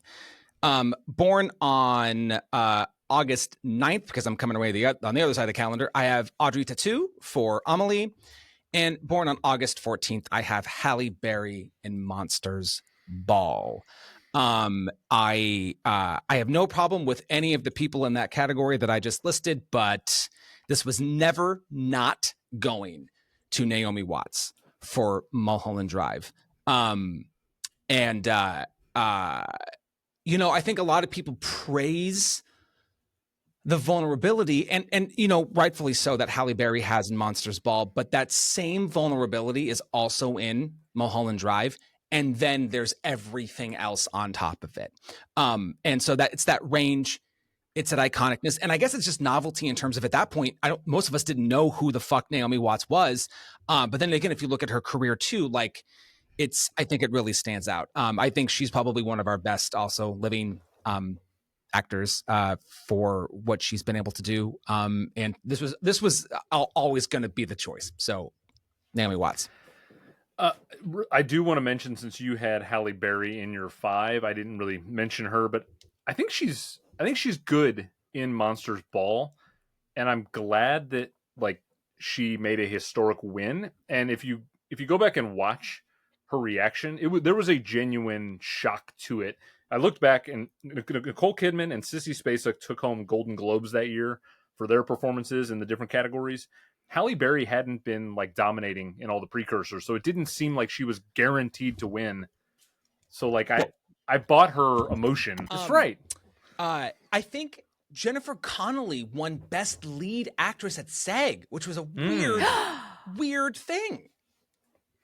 That's wow. I'm sorry. I really reacted to that just because I kind of just think that's a subpar movie. But that's shocking. If it's between those two performances, Halle Berry is far more of a leading actress in her role in Monsters Ball, so surprising. Yeah. I'm fine with her being in the 5 for sure, but it's not my favorite movie to win an Oscar, just in general. I think it's really problematic. That's my thing. Like, there are much better roles and I think Halle Berry's great. She's been in great films, and I really enjoy her. I think I'm totally fine with her winning the Oscar. I think maybe we just need a lot better representation at the Oscars. And, hopefully they'll get it right sometime. That is correct. All right, Britt. Well, we've got Naomi Watts on the board 2 times. Let's see where you go with this one. Okay. And I'm going to be honest about this. I was not sure who was going to win this one because I have 2 very, very strong candidates, and it's very difficult for me. So, and I had Halle Berry in my honorable mentions and Nicole Kidman for the others. And Nicole Kidman was in it until recently. She was absolutely in it. But I had to go with my toxic girlies because there are so many beautiful toxic performances this year, and let's let women be toxic in movies. I don't know. It seems fun, and it is. So my best actress choices are Audrey Tautou in Amélie, as Amélie. We have Isabelle Huppert in The Piano Teacher, Maribel Verdú as Louisa in Y Tu Mama Tambien, Naomi Watts as Betty/Diane in Mulholland Drive, and Shu Qi as Vicky in Millennium Mambo, which I just adore. And I get it's not for everybody. It's all neon lights and sadness, but I love it. And so really, like, my 2 top, it's absolutely between Audrey Tautou and Naomi Watts. In one corner, we have like the most beautiful, pure, raw, whimsical performance I've ever seen. And in the other one, we see the horrors of being a woman in cinema. And because this movie means so much to me, I have to go with Naomi Watts. Like, it is the movie that I always anticipated. This last time I watched Amélie, though, it is very hard for me to choose between these 2. And I'm not just doing it because both of you chose it, I promise. But that performance is seminal in my life. It's the actor I want to be, and probably never will be because I'm not that good, but hey, I can try. And it's so scary. It's a scary performance to watch, and I love it, and it's beautiful, and it's incredible, and Naomi Watts deserved to win an Oscar. So I'm going to go with her. And I think there's a good chance the social media community will all agree with us that she probably should have won the Oscar for this. Before we move on, because we don't have a whole lot more to say about her, Renee Zellweger in Bridget Jones' Diary made the 5 for Adam. Okay. So I had never seen this movie before. And I will be honest, I don't like the movie at all. I really don't. But I really liked I don't know how to say this. I liked the way in which a female character was sort of meant to address how she looked in the film, and I just thought that there was something unique about that. That like where she was and the pressure from her parents and the pressure from social life to look and maintain a certain thing in a comedy. And I think the reason why it just edged out Reese Witherspoon is I felt like Reese Witherspoon, in a very fun way, was a bit more broad, a bit more caricature-y. Both and Legally Blonde as a film, I like quite a bit That's more.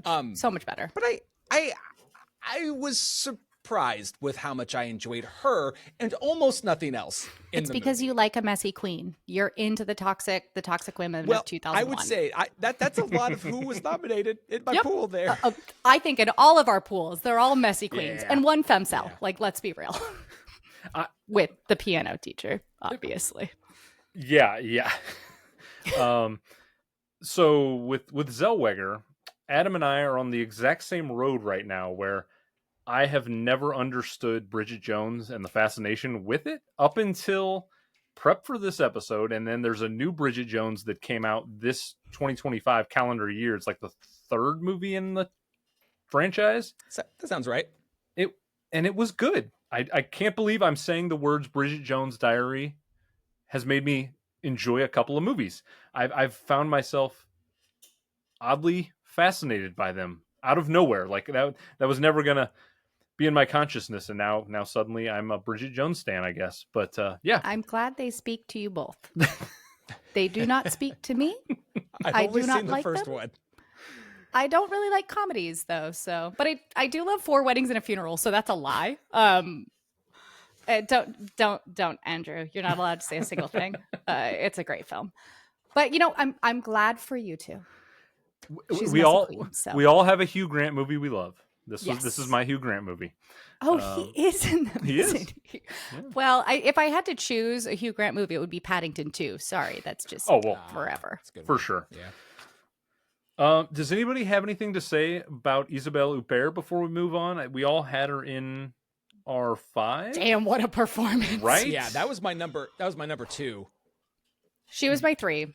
Okay. No, she was my 4 actually, because my 3 was Maribel Verdú, but also very messy. But fucking hell, this was a super strong year. This was probably my favorite category to pick and choose from. I was very connected, not in like a weird way, I was very connected to the performances. I just appreciate a complicated lady who doesn't know how to express herself, because I feel like it really captured what especially ladies who are in their like 30s are going through, like early 20s to like later 30s, maybe into 40s. I felt very seen in some of the performances. I didn't feel seen in that one though. Not in the piano teacher. That's not me. So I would play a character like that on stage because it would be interesting. Damn, she's just good. Yeah. Haneke's great. We all know I'm a Haneke stan though. So like I'm probably going to enjoy a film that Haneke's done. So the way that movie ends, the final like moment when she does what she does at the end, and the way the movie just like trails off is so provocative, but not in like a way that's like there's a wrong way to do provocative movies, and then there's the way Haneke does it, which is just like he just sort of leaves the movie in this void space, and he does it with all of his films where it's just like you're like, wait a minute, this is the end of the movie, and then you're starting to like try to process what the hell just led to that like there's a lot to unpack right away. But it's also not in a way where you feel like you missed something or like you missed whatever comes next. It is like, oh no, we needed it to end there because if not, my soul would have died. Yeah, what Huppert does at the very end of that movie really speaks to me. She was my number 2 as well, and then with Verdú and Itu Mama, the way that character has control of the situation with those 2 young men, I find really fascinating, I guess is the right word. I don't know if there's another word I should pull out for it, but I'm very fascinated by that movie. Oh, I love that movie. I there was one point in our text thread where somebody said, "Wait, does Britt not like Y Tu Mama Tambien?" I fucking love Y Tu Mama Tambien, obviously, but the power dynamics in that film are really hard to watch. My husband had never seen it, and I was rewatching it last night, so he watched it with me. And today, as we were taking a walk, he was like, "I really don't know how to feel about that film because it teeters on the line of exploration and coercion for him." And I was like, yeah, I totally can see what you're talking about, especially because both Tenoch and sorry, what's his, and Julio they look so young. They were really young men in that film, and I think it really showcased the bravado that some people have, and then they get into a situation where they aren't in control anymore, and they kind of revert to this, like, these childlike qualities, and it's really uncomfortable to watch, but I also think it's brilliant. So I totally agree, and I think a lot of it rides on Maribel Verdú just somehow writing that line of, is this okay or is it not? Like, are we exploring our sexuality or are we being coerced into this? It's rough, but God, the shots are beautiful. This might be my favorite Best Actress revised lineup that I've put together of my 19 or however many we are at this point, where I love all 5 of them. And Nicole Kidman at some point is going to get a revised win for me. I also think she's one of our great actresses. Agreed. Even though she has the capacity to go out and do something so silly or dumb, like, you can, whatever you feel about Baby Girl, like, that movie's sort of like on the edge of, is it going like too far into a certain direction? But I think she does. Moulin Rouge and the others, both coming out in 2001, shows a lot of diversity in her. And then I'm going to be talking about what I think is maybe her best performance here in a few months with a couple of other guests, and I'll just leave that as a tease as well. Oh, now I got to figure it out. Yeah. So okay. Batman so Forever. Yeah. Yes, definitely. Obviously. Definitely. I have another Batman Forever note coming in a little bit, by the way. Hysterical. Are you a psychic? I thought I'd be the only one mentioning Batman Forever tonight, but here we are. That movie fucking rocks, so I will have no Batman Forever slander. Catsuits Forever. Thank you very much. Let me go back over to Catsuit Island. It's not about one or the other. I'm just saying Batman Forever is fantastic. It is. It is very good. It's great. All right, so Naomi Watts was picked by all 3 of us for Mulholland Drive, and then the Academy has Halle Berry in Monsters Ball, so you just got one or the other there. All right, let's jump over to Best Actor now. So in 2001, the gentlemen that we're talking about are Russell Crowe for A Beautiful Mind, Will Smith for Ali, Sean Penn for I Am Sam, Tom Wilkinson for In the Bedroom, and taking the crown was Denzel Washington for his role in Training Day. Denzel also became the second African-American to win the Academy Award for Best Actor, following Sidney Poitier, who won in 1963 for Lilies of the Field. And another little note that Sidney Poitier also got an honorary Oscar at the 2001 award, which Denzel referenced during his acceptance speech in a really nice little joke about how he's always chasing Sidney. And then the year that he actually wins it, Sidney gets an award that same night. So that was kind of a funny little joke there. All right, we're going to go back to Adam now to kick us off. Adam, you're our best lead actor tonight. Why don't you give us your honorable mentions and nominees? He is a great he's a great stage partner, so he deserves that. I have no doubt. I hope I'll see it next year. Yeah, I'll whip up a monologue for you. Okay, so my honorable mentions. I really like Johnny Depp in Blow. I think he's great in that movie. I also had Ray Winstone in Sexy Beast. Didn't quite make my cut. So good. And Denzel in Training Day just misses out of my 5. So I will be going through my list of best actors here in how close they are to my age. Love it.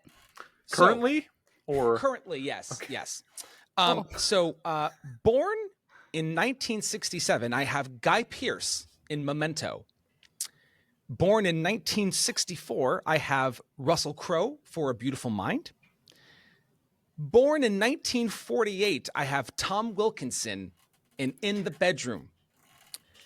Born in 1947, I have, and I teased this on an episode of 1001 by One, I have Kevin Kline for Life as a House. And last but not least, I have born from 1930, Gene Hackman in The Royal Tenenbaums. This actually was extremely difficult for me. If you can't, I mean, I really do like Denzel in Training Day, and he didn't even make my 5. So I really tried to stay true to my range, iconic, and novelty thing. And I'm basically picking the same movies because I am giving it to Guy Pearce for Memento. Yes. All right. You have made Guy Pearce's #1 fan, past guest of the show, Kristen Battistell, over at In Session Film. She's right now screaming somewhere because she has been clamoring for this win. So you've made at least one voter very happy right now. It's a good choice. So, all right. So what is it? What is it about this role that really stands out to you, Adam? So I think, and I've said this before, I've said it on pods, I say it to my students, the kind of performance that I really respond to is when I watch an actor have to respond to what is happening to them. Like they aren't necessarily the agent of change, they're reacting to it. And granted, a lot of this is done in the screenplay because he can't remember what just happened. So a lot of that's going to feel new. But because of that, he gets to play so many different moments. I mean, it really is like it's all these vignettes. And so he gets to be terrified. He gets to be happy, joyful. He gets to remember, he gets to monologue in the movie. And yet I don't feel like he's monologuing in the way that would generally irritate me in a performance like this. And I think there's also a sincerity, right? And I think that there are bits and pieces of all of the other performances that I mentioned too, where he just gets to do everything in the same film. And I didn't have to watch it again. I've seen this movie like a lot of times, but I did, and I'm still just swept up by how much he gets to do, right? He gets to be aggressive, and yet he gets to be really, really tender when he's sleeping in Natalie's bed and he's trying to remember his wife. I don't know. I just think it's a totally complete performance. And I just really dig it. Am I safe to assume Gene Hackman was #2? No. Oh, you are not safe to say that. You're wrong, Andrew. Okay. Because listen, I don't know what to tell you. Kevin Kline made me cry. He did. And now, Britt, this is a Hallmark movie. Oh, 100%. It's I one forgot about where it though. The lead performance knocks me the fuck out. Because Kevin This Kline's is when great. I watched it months ago and thinking like, I'm just going to knock it off, right? It's going to be a thing. And he reduced me to tears. So he was my #2. I was sitting so good on prep. I had like 40 movies already behind me. And then I'm just like casually listening to a 1001 episode. And Adam's like, I watched this movie. And I'm like, God damn it. Now I got to watch this movie. As Adam is wont to do, giving me a movie I've never heard of or seen. And so I did watch Life as a House. It was emotionally manipulative, which I think you even kind of referenced on the 1001 episode. Like it knows what it's doing in like trying to provoke those emotions from you. And it works. Like it works. Yeah. Yeah. I would say this could be put in the 1001 by 1 draft under really emotional or just emotionally manipulative. This movie is right for that. Could be an episode. I'm dying for the 1001 episode on Life as a House. I am too. I dare you to draft when I was it. 15. All right, so we got Guy Pearce on the board. Britt, let's go over to you now, and who do you have in Best Actor? All right. So in Best Actor, I have Diego Luna as Tenoch in Y Tu Mama Tambien. I have Gael Garcia Bernal as Julio in Y Tu Mama Tambien. I have Gene Hackman as Royal Tenenbaum in The Royal Tenenbaums. I have Guy Pearce as Leonard Shelby in Memento. And I have Tom Wilkinson as Matt Fowler in the Bedroom. I'm giving it to Tom Wilkinson. I think he's probably one of my favorite actors of all time at this point. I love every single performance he did. I felt just as blown away by this film as I have by any Tom Wilkinson performance. His take on a grieving father who takes revenge into his own hands just killed me. I loved at the beginning when he and Sissy Spacek had the conversation about like, oh, she's too old for him. He's like, he's an adult. Let the boy do what he's gonna do, and how that just spirals into what happens. And can I just say that the bridge scene might be the most tense scene I've ever watched. It's this movie killed me. I cannot wait to see it again. I did not anticipate liking it, and I honestly think a lot of it rode on Tom Wilkinson's performance. There was just so much to it, and I have to give it to him. I think he should have won. I can't argue with it. He is phenomenal in that movie. That is like I said, that is an actor's dream, I would have to imagine. Adam, you and Britt both would know far more than I, being actors yourself. Like, how amazing would it be to get something like that? I have to imagine that's the dream. Well, I think what's great about a character like that, and compared to like I think the characters that Britt and I have just laid out so far, and it almost works against what like Britt was saying about Training Day, where Training Day feels so far-fetched and happenstance. Like all these things kind of have to collide in a certain way that within the bedroom, everything feels so natural and so real. Where they're trying to have that pleasant lunch at their friend's cabin. It's like nobody really knows what to do, and he's kind of drinking, and Sissy Spacek is just judging him the entire time. And it's this, and of course, because Todd Field is, I feel like, such a unique director, he's focusing on these really interesting moments, right? Like I know there's two other categories, but I love the scene where they're fighting and then Tom Wilkinson stops to buy candy because the shit just happens. It's such a weird, unique little thing, and he has to just like bury it so that he can buy 6 candy bars for $10 because there was a deal. That was the last movie I watched for this. Well, that's very much a husband. Like, that's very much a husband. A husband is going to always go for a deal. I remember one time Neil came home with like four jugs of ginger ale when I was sick. And I was like, why do we have 4 things of ginger ale? And he was like, there's a sale. It was cheaper if I just bought it in bulk. And I'm like, but we don't even drink soda. Like, why do we have this? It's and it's that attention to detail that I think is perfect about In the Bedroom. In the Bedroom, like when you read what happens in it, it seems really simple because it is kind of a simple story, but it's what happens underneath. It's the subtext. It's the characters reacting to one another that draws me in, and goddamn, it's so good. So that was a first time watch for you, Britt? Yes. Yeah, no, I avoided it. I didn't think I'd like it. I'm pretty judgmental of things, and I was like, I only have enough time in my life, and I don't think I have time for In the Bedroom. And everybody make time for this one. It's one of the hidden gems of this year. I don't feel like people talk about it in the same regard as some of these other 2001 movies. So very cool that Tom Wilkinson will be represented at the vote. My man. We'll go over to my pick now, and then we will see where we all stand. As far as honorable mentions, I've got a pretty good group of them. I've got Russell Crowe in A Beautiful Mind. I don't think it's Russell Crowe's best performance. He's done better. I unfortunately have Tom Wilkinson on the outside looking in for In the Bedroom. And I've got Gene Hackman just on the outside for Royal Tenenbaums. Apologies to Adam. He's already taken a shot at me for my... You're just absolutely fucking wrong. This is your show, but I've never seen a host be more wrong on their own show. I feel like Adam and I, again, are just like in sync right now because I agree. You're super wrong. Hey, I threw up my Wes Anderson rankings, and I immediately took a shot from Adam about where I had Royal Tenenbaums. I think I really enjoyed Tenenbaums. There's just other Wes Anderson movies I prefer. I think you're a liar. I think you're a fucking liar. So just read off your shitty list of nominees so we could get moving on. I love having the two of you on. We're so nice. We're gonna get so many guest gigs after this. I think we'd be like, can we get the assholes on? Great.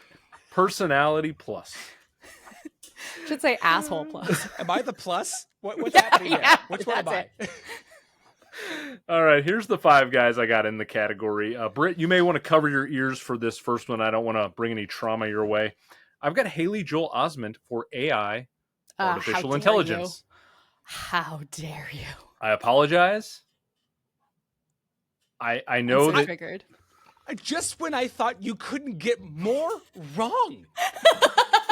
You have found you've subterranean levels of wrong. it's only going to get worse, my God. friend. Jesus fucking Christ. Oh my. Okay, keep going. I've got Will Smith for Ali. I'm not going to yell at you about that. No, it's fair. It's a more deserving win than King Richard. But he's not going to get my win. But if we were to have won for Ali, it would have been more deserving than King Richard, in my opinion. I've got Guy Pearce for Memento. Everything Finally that's been one said. I can get behind. There we go. I've won you back.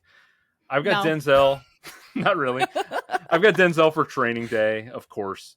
And I've also got Ethan Hawke for Training Day. I understand that, like, support, lead, whatever. I think they're co-leads. I agree. That movie 100%. does not work without both of them right at the front. I think that they decided not to put Ethan Hawke in Best Actor so that there wouldn't be a split. Absolutely. I totally agree. I mean, you could make the case that's more an Ethan Hawke story than Denzel. Like, he's Agreed. like, his character is more of his POV, but whatever. It's his Training Day. That's right. But I am going to give my win to Denzel. Yes, I understand that he probably should have won in 92 for Malcolm X. When I get around to 92, we'll see if that ends up being the case. And I understand that there's like a real life sliding door that if he wins in 92, does he end up winning in 2001 for Training Day? Who knows? But I think this performance is really great. I understand everything you said about it's kind of a preposterous scenario, start to finish. It is 100%. I'm always right. When I think of Denzel pre-Training Day, though, you're talking like Glory and Malcolm X and like Philadelphia, and there was a very different Denzel that we'd been given up to 2001, and then this comes along and it's like, holy crap! Like it's a whole different energy, it's a whole different vibe, and it sort of has become the Denzel performance that most people draw to, and I think in a large part for good reason. And I also understand that this movie and this performance is kind of like Oscars catnip. And I'm using that term, and I'm stealing from a friend of the show, Heather Stewart, who came up with it. This performance is catnip. It's like it's just so easy for the Oscars to award it, but I also think it's really good. And so I'm going to stick with the Academy actually getting one right for a change on this one, and I'm going to give it to Denzel. Apologies for those who don't like Training Day. It's a good performance. Just because I don't like it doesn't mean it's not a good performance. I can appreciate that, and I still respect you. Maybe. And to be fair, it was Tom Wilkinson and Denzel were really kind of fighting for that last spot. And I think you're right. I mean, if you think about the two iconic performances he had before this, it was Hurricane and Remember the Titans, and he was going down a certain path of like biopic, like kind of getting hurdling over struggles and showing something. So I think this really flew in the face of what he had been doing. So I mean, I'm with you, and I think this was my hardest category to get it to 5. Quite honestly, I don't know. And I will additionally say that Ethan Hawke was very close to usurping Denzel. I think what he goes through in Training Day is there's a lot to that character as well. And we're all on record being Ethan Hawke fans now that we won Britt over for the Before trilogy finally. Yes, but we'll see. It could change. You haven't gotten to midnight yet, have you? Not yet. Okay. We're still basking in the glory of the previous two, and I don't know if I can handle the fight yet. So fight might be too real. It is indeed too real. All right. You got 3 options when it comes to the vote for this one. So you can go with Adam. He's got Guy Pearce and Memento. You've got Britt, who has Tom Wilkinson for In the Bedroom. And then I have taken the rare stance to side with the Academy. I've got Denzel for Training Day. Legit choice, though. I mean, he's probably the only part of the movie that I did like. Which isn't saying much, but I liked him. I am also fully aware that I will probably win the online vote based on... Well, good for fucking you, okay? Arrogant much? Exactly. I was going to say... knock down a peg. I was going to say, I'm unfairly going to win because I think You that most didn't, people are though. most familiar with Training Day. We're But just, I'm so sorry. We're just kind of being jerks. what No, did it's good, Alicia it's fun. tell you to do tonight? What is happening? Oh, no, good it's bit. just, she's like It's one a of my good best bit. friends, so. Right All or right. die. Let's go over to Best Director now and see how much more shit I can get kicked my direction. Okay.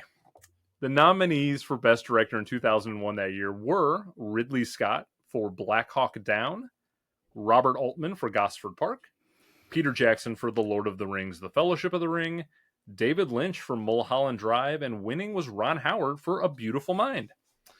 Britt, you're up first this time. What do you got? So, for mine, I'm just checking something real quick because I'm worried I wrote something down wrong. So give me 2 seconds because I'm like, oh shit, did I do this wrong? I don't think I did, but I'm just verifying. So let's just banter for a second. Give me two Okay. moments. Give me 2 moments. Andrew, go ahead and start singing "Come What May." I think that'll be the break that we Never really knew need. love could wow. feel like this. I don't think you've ever heard me sing before, but I will Like not be I've singing. never seen the sky before. Let's insert Joey giving solo pronunciations right now. Oh my God, it's incredible. priceless. Yeah. I'm set. Okay, great. So, my directors. I have David Lynch for Mulholland Drive. I have Hayao Miyazaki for Spirited Away. I have Jean-Pierre Jeunet for Amélie. I have Peter Jackson for Lord of the Rings, The Fellowship of the Ring. And I have Satoshi Kon for Millennium Actress. Yes, I have 2 animated directors in there, and I don't care who gets angry about it. I tried to decide between the 2 and decided it wasn't worth it to fight what was happening in my heart. But I think everybody knows who I chose, and everybody is correct. I had to stand by my main man, and that is David Lynch. I would be a fool if I did not follow my heart. He should have won this year. He will forever be my winner. He is the male director that I think showcases female trauma in a way that is beautiful and tender and allows women to have feelings that most people want to pretend they don't have. And I really, really appreciate it. And I think in this film in particular, it's hard not to just die a little inside when you watch it. And I guess that's something that's great. So David Lynch forever for Mulholland Drive. Yeah, this was definitely 100% like written in concrete for Britt going with this one. And it's the perfect choice. It's like 1994 when we all knew Quentin Tarantino was going to win for Adam. Like this one, we all knew it was going to be David Lynch for me. The beauty is you rounded out your 5 though with the double animation. Yeah, bitches. And I'll use this as a little segue into, we've talked about in the past, like what does a director do in the animated realm? Like I feel like a lot of people, I don't fully understand what a director does in an animated movie. And Britt and I will actually be talking in a few months with a director who's done work with Disney and Pixar. And we're going to interview him and get an idea of what exactly goes into animated directing. Because I feel like it's a conversation that more of us need to understand. Adam, I believe in 2015, you nominated Pete Docter for Inside Out, if I'm correct, for director. I did not.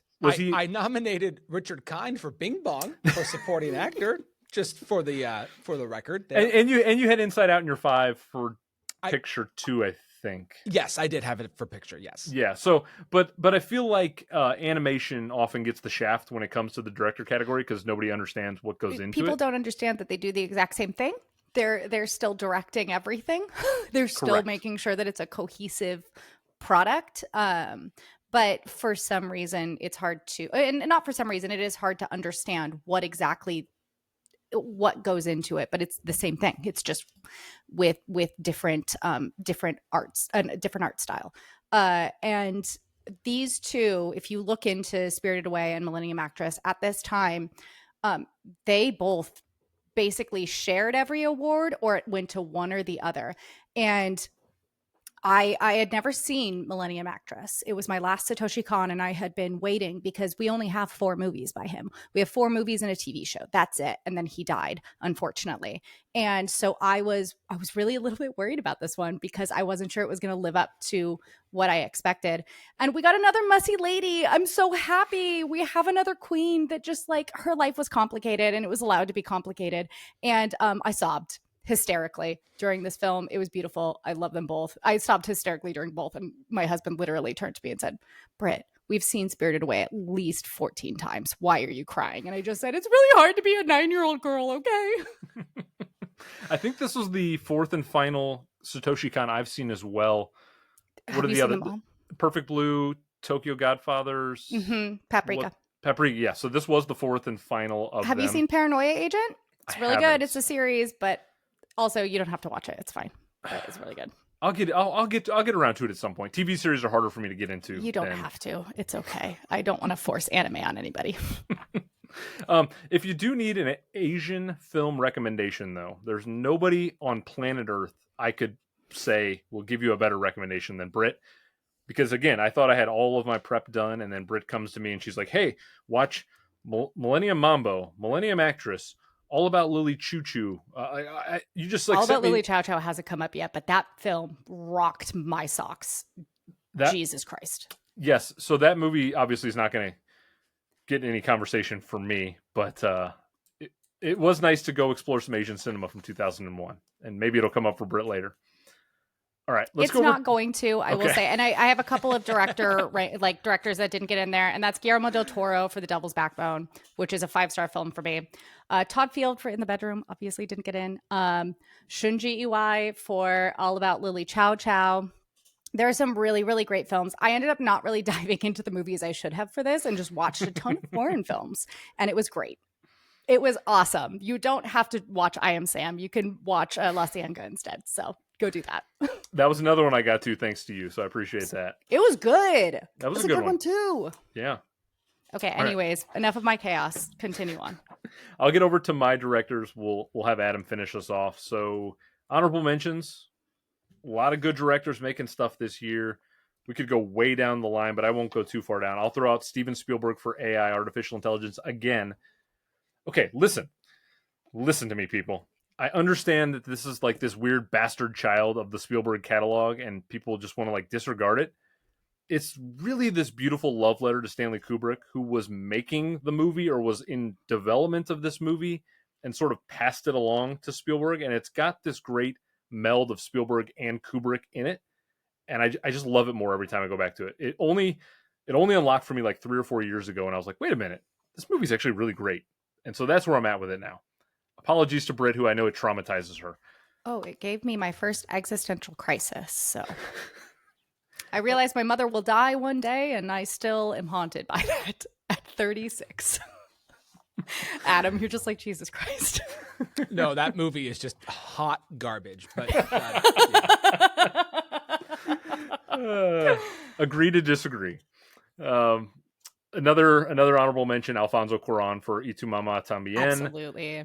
Cuarón's gone on to do much more complex stuff with his direction, but he deserves a shout. And then Wes Anderson, again, Royal Tenenbaums. I love it. It's just not top tier Wes for me. It's the next rung down. Here are the 5 guys, though, that I have. 5 people. Apologies, not guys. I've got Peter Jackson for The Lord of the Rings, The Fellowship of the Ring. I've got Christopher Nolan for Memento. I've got David Lynch for Mulholland Drive. First time this movie's getting mentioned at all now. I've got Steven Soderbergh for Ocean's 11. Hear me out in a second on it. And then I've got Michael Haneke for The Piano Teacher. Now, what Soderbergh's not going to give my win, but what I love about a Steven Soderbergh movie, doesn't matter what the movie is, it's anything with Soderbergh. I love that he edits the movie as he's filming it because he's so entrenched in doing it all. Like, he's like a one-man show. And there's something really fascinating to me about a person who can visualize something, film it, edit it the same day. Like, I've seen actors who have done films for him say that on the drive home from the set, he will send them the dailies as he's already edited them like hours after. I'm like, I don't understand how a mind can process that. And then with Ocean's 11, that movie just kind of like moves in this great way. And I love that movie. So Soderbergh's he's got to be in my 5. I think he's an extraordinary director that people don't give enough respect to. But this is all about Peter Jackson here for me. And as much as I love David Lynch, okay, so what always astounds me when I think about Peter Jackson and the Lord of the Rings trilogy is there's nothing on Peter Jackson's resume leading up to 2001 that would lead you to believe that this man would change cinema, like legitimately change the fantasy genre. Everything about movies changed from Peter Jackson. Up until this point, he'd done Bad Taste in 87, Brain Dead in 92, Heavenly Creatures, which we talked about on 94, and then he did The Frighteners in 96. All of those movies are good and fine in their own right, but none of them would lead you to think that this guy is going to come up with putting together the Tolkien movies in such a way. And I don't think anyone else on Earth could have made the Lord of the Rings trilogy successfully. And it still blows my mind when I go back to them that he put these movies together, shot them all simultaneously, and then just released them one year after the other. And they all turn out to be these amazing movies, and they stand the test of time. So Peter Jackson's going to get my win. Andrew, we're friends again because I 100% stand behind that. I fucking love Lord of the Rings. I am a Lord of the Rings stan.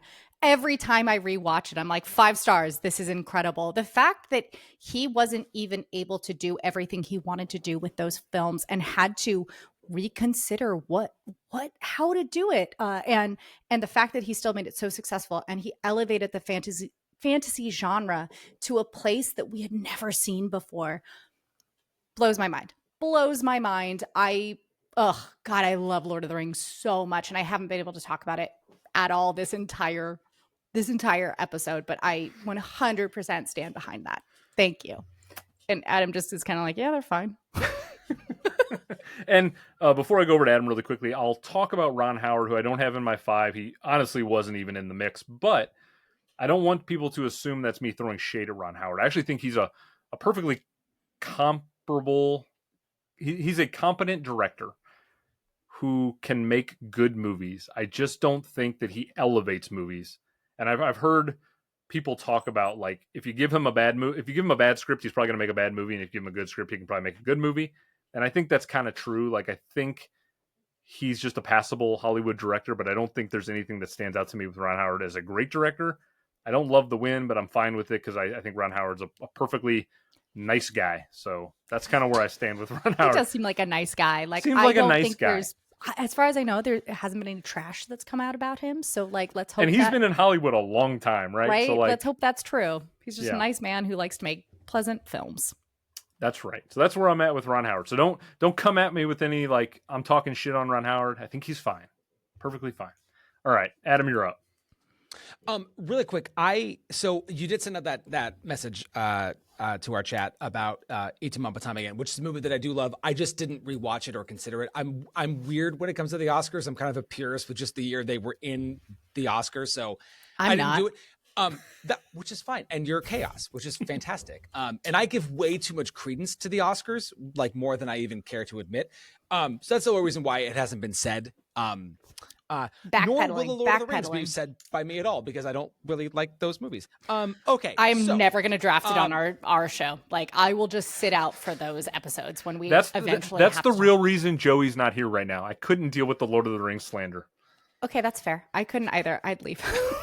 And that's about all I'm going to say about Lord of the Rings right there. Okay, so my directors, some honorable mentions. Todd Field in the bedroom. I think I just wanted something a little more showier with the camera. The film is fantastic. It's not the last time I'll mention it today. Jonathan Glazer, Sexy Beast. What a weird, fun way to approach a British gangster film. And, the movie kind of ebbs and flows, but I think that the style that Jean-Pierre Jeunet brings to Amélie is worth a shout, because I think it really is kind of a fun, odd movie to see with the camera, but just didn't quite make the cut. Okay, rude, but fine. I don't think he even mentioned it. So what are you yelling at me for? Like, well, I've been giving him a lot of shit, so I gotta throw it your way. You throw it my way now. That's fair. Okay. Yeah, okay. yeah. So my nominees are going to be listed from how close they were born to where I was born. So you put a lot of work into this. Yeah. Coming in first, born in Missoula, Montana, I have David Lynch directing Mulholland Drive. I get way too excited about David Lynch. Born in Duncan, Oklahoma, I do have Ron Howard for A Beautiful Mind. Born in Houston, Texas, I have Wes Anderson, who did the Royal Tenenbaums. Born in South Shields, England, I also have Ridley Scott for Black Hawk Down. And born in London, England, I have Christopher Nolan for Memento. And this was, I think, always going to be between two to me. And I think where I landed was, I do think that somebody else could have done Memento, but nobody else could have done Mulholland Drive. So David Lynch is getting the win from me on that one. All right, why don't you? So Black Hawk Down, you mentioned it very early on. Where do you stand on Black Hawk Down? Apparently, you like it. I do. Oh no, I do like it. And I had a very similar feeling this year when I saw Warfare in theaters, which was the new Alex Garland film, and I think Warfare actually does it better. But I do like a movie where we don't have to get to know these guys. In fact, I think that's part of what makes it work, is that these are just and I don't mean random in a bad way, but these were just the kind of the happenstance group of people that had to go into Somalia on that day. The movie itself, I think, is overly long, but I do think that there's so much happening, and I think there's some really interesting camera work happening. I'm always kind of fascinated by Ridley Scott, because I tend to either really like his movies or really not like his movies. And he's got such a I don't give a fuck attitude that it's not surprising that, like, in the same year, you know, he can do Hannibal, which I think is universally panned, and then this, which I mean I enjoy. He can do The Last Duel.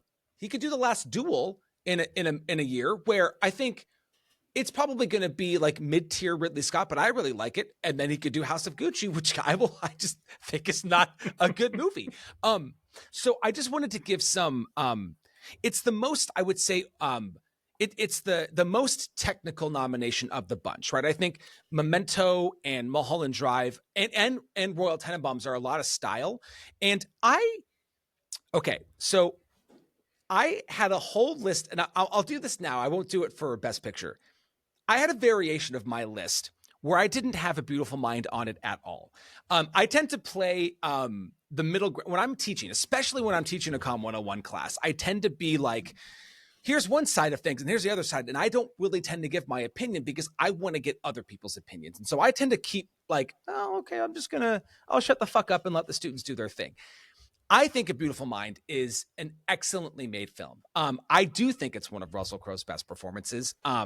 I think it holds up. And I was vindicated in a way, seeing so many people in the industry put it on their top 10 of the century so far on the New York Times things. And I was like, okay, I need to stop being such a little fucker and just put it on my list. Cause it truly, for me, I feel like it deserves to be there. And so it's not because of anything that I thought you two would have said, but I just feel like, I remember being excited to see this in the theater. I loved it then. I rewatched it, and I think it's an interesting spin on a 50s, like, kind of Cold War movie, obviously with the spin of schizophrenia. Now, I don't know how well that's all done, and I think there have been way better films approaching mental health than this one. But I think as far as like a spin on a genre goes, I think it's good. Obviously, Ron Howard didn't win because I gave it to David Lynch because fucking Mulholland Drive rocks. But obviously, I wanted to say some things about A Beautiful Mind. No, I appreciate that. And I really, I do think that, like, I come in with baggage on A Beautiful Mind, like, and I know that, and that's totally fair. That being said, the first time I watched it, I really enjoyed it. It just, this last time didn't hit with me. It kind of was one of those films that I was like, probably could have left it where it was for me. But I'm sure. really, I'm glad that it spoke to you, and that, like, that it meant something, right? And I think that's the beauty of film, right? That's the beauty of what we do, is we all have vastly different tastes, except Adam and I have basically chosen the same person for like multiple categories at this point. Yeah, with The Beautiful Mind, I'm at the spot where I give it like a 3.5 star on Letterboxd, which is like a 7 out of 10 for me, which I consider a good movie. But I feel like sometimes people see it and they're like, wow, you hate that movie. I'm like, what are you talking about? Like 3.5 stars is like that's a good score. That's a great score. I gave K-pop Demon Hunters 3.5 stars, and I fucking love that flick. I think it's great. So come on, people. Not everything can be 5 stars. Sometimes it's 3.5 and I'll watch it 18 million times. It's okay. I was really worried that Adam was going to say Chris Nolan and we were going to have an insane duel about to happen with Lynch, Jackson, Nolan, and Ron Howard. I mean, that would have been incredible. That would have been a really fascinating to see where the social media community came down on that. But we do only have 3, so Chris Nolan's not going to be here. We will anger some Nolan heads, I'm sure, but they'll be fine. They will be fine. Speaking as one of them, we're okay. I'll just tell you now, we're okay. So yeah. Hi, I'm Hannah. And I'm Matt Hannah. We're Horror Hour with the Hannahs, a married couple who love digging into the guts of horror movies. Literally and figuratively. Whether it's new releases or cult classics, on our podcast we break down the scares, themes, and hidden messages with just the right amount of love and humor, with some occasional bickering. So grab your popcorn and your emotional support blanket and join us Wednesdays for a spooky good time with Horror Hour with the Hannahs. Available wherever you listen to podcasts. Subscribe today, if you dare. All right. Let's jump over to Best Picture now, shall we? Let's do it. I feel like I know where we're all going, but we will find out. The battle lines seem drawn. Okay. The actual nominees in 2001 for Best Picture were A Beautiful Mind, Gosford Park, In the Bedroom, The Lord of the Rings, The Fellowship of the Ring, and Moulin Rouge, with A Beautiful Mind earning the win. Now, because only 5 films were nominated, we're going to adhere to those rules, and only 5 spots will be had for each of us. I'm going to start off this category, then we'll go over to Adam, then we'll go over to Britt. All right. Honorable mentions. We got a litany of choices here. I could go on and on and on. As we said before, I think this is one of the most stacked years I've ever taken a deep dive into. There's no way we could have gotten into everything. I mean, we haven't even mentioned movies like Fat Girl, which I think is a really interesting film that people should check out. There's a movie called The Believer with Ryan Gosling. It's kind of a low-budget movie, but it's a really interesting movie with a good performance. There's a film called No Man's Land, which is great. There's on and on and on. There's a lot of great movies. So good. It was fantastic to watch. But when it comes to like true honorable mentions, Ocean's 11, Y Tu Mamá También, Training Day, Devil's Backbone, Sexy Beast, In the Bedroom, Tenenbaums, on and on and on. So many. Here's the 5, though, that I've got in my Best Picture lineup. I've got The Lord of the Rings, The Fellowship of the Ring. I've got Memento. I've got Monsters, Inc. The first time I think we've mentioned Monsters, Inc. tonight. One of my favorite Pixar movies. Holds a special place in my heart. My kids were really into it, and we watched it literally today. Mulholland Drive. And then my 5th and final pick is going to go to The Piano Teacher. That movie just is so... That I literally scratched that in there today, like right before. It jumped into my 5. I have been stuck on the ending of that movie for a while. I need to go back and revisit it again as I do. I just recently rewatched Haneke's Funny Games from 2007, so I'm kind of in a Haneke mode right now. What a really not depressing mode to be in. Right. Seems like you're just going to be winning at life after that one. Yes, it only goes up from Haneke. Right? Can't wait for Cachet and the Seventh Continent. I mean, I did Cachet last year, and another movie that just leaves you like empty inside by the end of it, and you're like, Jesus. It's just Haneke special, the emptiness. It is. And White Ribbon, right? That's another one. I love the White Ribbon. So many. I actually, spoiler, did put it on my like top 25 of. I think it's brilliant. I think it's, and I think I'm a little bit higher on it than most people, but I think the White Ribbon is brilliant. I love it so much. So good. Yeah. So yeah, Piano Teacher had to get in there for me. I'm pretty sure I know where Adam's going. I'm pretty sure I know where Britt's going. Big surprise for me. Everybody knows where I'm going. I think though that when you look at 2001 all the way 20 plus years later, the standout movie is still Fellowship of the Ring. I think the only reason it didn't win is because they knew there were literally 2 more coming the next 2 years, and they're like, we're not giving you your flowers yet. It's the only reason A Beautiful Mind won that night. I'm 100% convinced of that. You cannot change my mind. It won all the stuff below the lines. It was just cruising to Best Picture. And I'll throw this out now. I'm going to talk 2003 in a couple of months. I think there's a very compelling case to be made when you look at the films of 2001, 2002, 2003. The Lord of the Rings very well should have won 3 consecutive Best Pictures. I think we're talking Chicago in 2002, and then it of course wins for Return of the King. I mean, you tell me. I'm a big fan of Chicago, so I don't know. I can't really. Well, if you're asking us to tell you, you tell me, Adam. You're wrong. Yeah, I mean that's just incorrect. I mean, it's just wildly incorrect. I don't know. How could the trilogy have won if AI doesn't win Best Picture in 2001? You know what I mean? Like, I already feel like that argument can't be made because you're the world's biggest fucking AI fan. Apparently, I am. Don't worry. When we do AI on the podcast, you can come join us. It'll be great. That'll be in the emotionally manipulative jamming ones. This pen into my eye. Okay, what's worse, AI or Solo? I would rather watch Solo again than AI. Wow. Whoa, Wow. That's I can't wait for the AI episode now. Trying to think what category would fit in the new draft. Emotionally manipulative. Yeah. Oh God, emotionally dead inside. Fine, whatever. That's Jesus. I hate that movie so much. All right. Well, it's not my win, for the love of God. It's not my win. No, it's Lord of the Rings, and I appreciate that so much, and I love it. And Fellowship's my favorite of the trilogy. I know I was asking people online which one. Everyone has a different answer. I think Fellowship's the most interesting to me of the 3. You like 2 more? No, I'm saying me too. Oh, you too? I love, two. I love. I realized like, 2 towers. Okay, great. I was saying me too, and I was doing it in a really weird way because why not? No, I love the book wise. The 2 Towers is my favorite, but they fucked up Faramir in the second movie in a way that made me very upset. So it has to be the Fellowship of the Rings. Honestly, Return of the King is great, obviously, but it's the one I return to least. Same. It's because of like it's kind of a parody now, but there's like so many endings and it just goes on and on just keeps and on. Going on. Yeah. Yes. No. Yeah. So, and I'll also throw out, I don't need the extended versions. I know that the people love the extended bite your versions. Fucking tongue.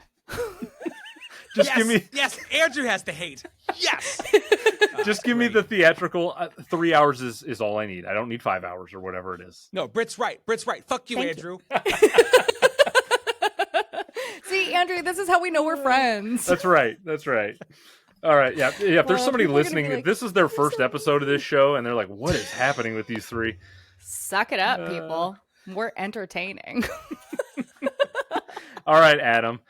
Give us your best picture. We all know what you're going to say, too. I don't, actually. A couple of honorables. I mean, a couple have been mentioned. Amelie, Sexy Beast. I think Britt mentioned Devil's Backbone, which I'm not the biggest Del Toro fan, but I really liked it. I really liked Devil's Backbone. I think it's my second favorite behind Pan's Labyrinth. They're brother sister.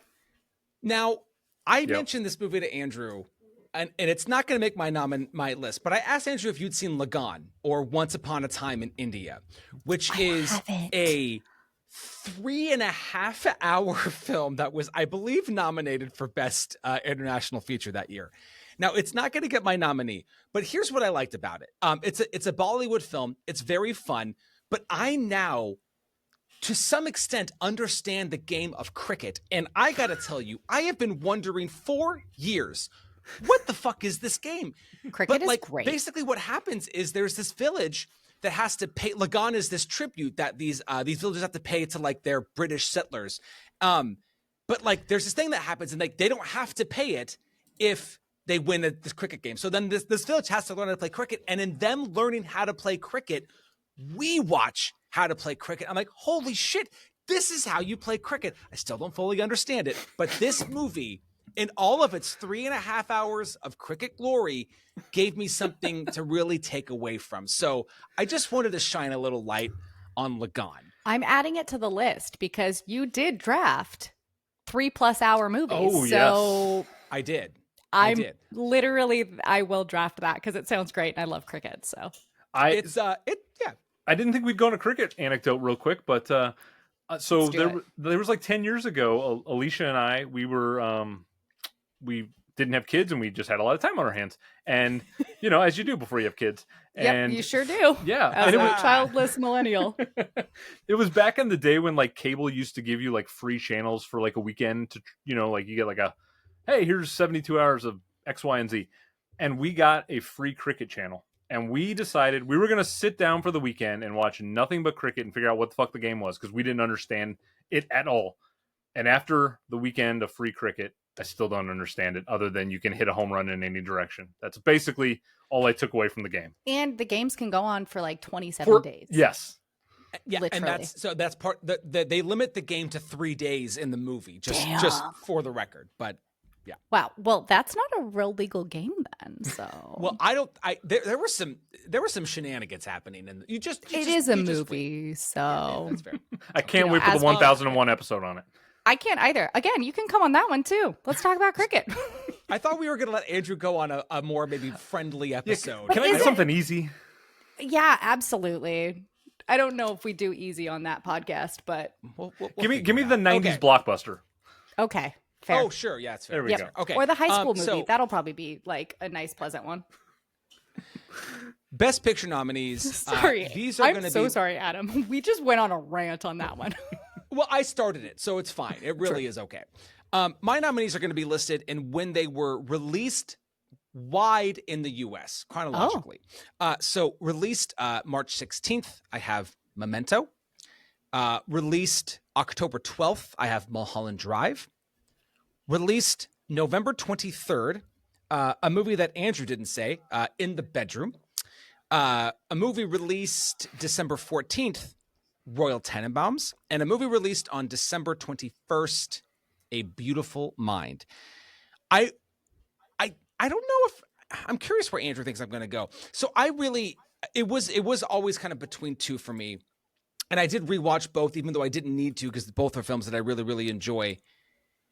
And I got to peel back another layer of Mulholland Drive, which is my winner this last time around. And I got excited. We talked a lot about, the replaceability of women in Hollywood and the history of it when we talked about it, even just briefly on our ranking. But I had this weird thing pop into my head the last time I watched it. So in the book I teach from for my film class, there's a chapter on types of movies, and the book posits that there are 6 main American genres, or at least like when Hollywood started, that's what they were.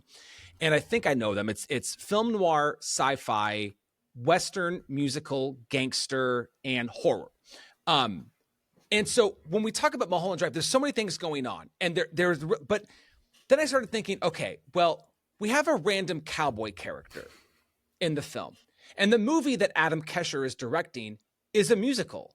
And Mulholland Drive itself is kind of like a film noir. And there's also maybe the most horrifying scene in a non-horror movie in this movie. And then it made me just think, like, it's not just about women in Hollywood.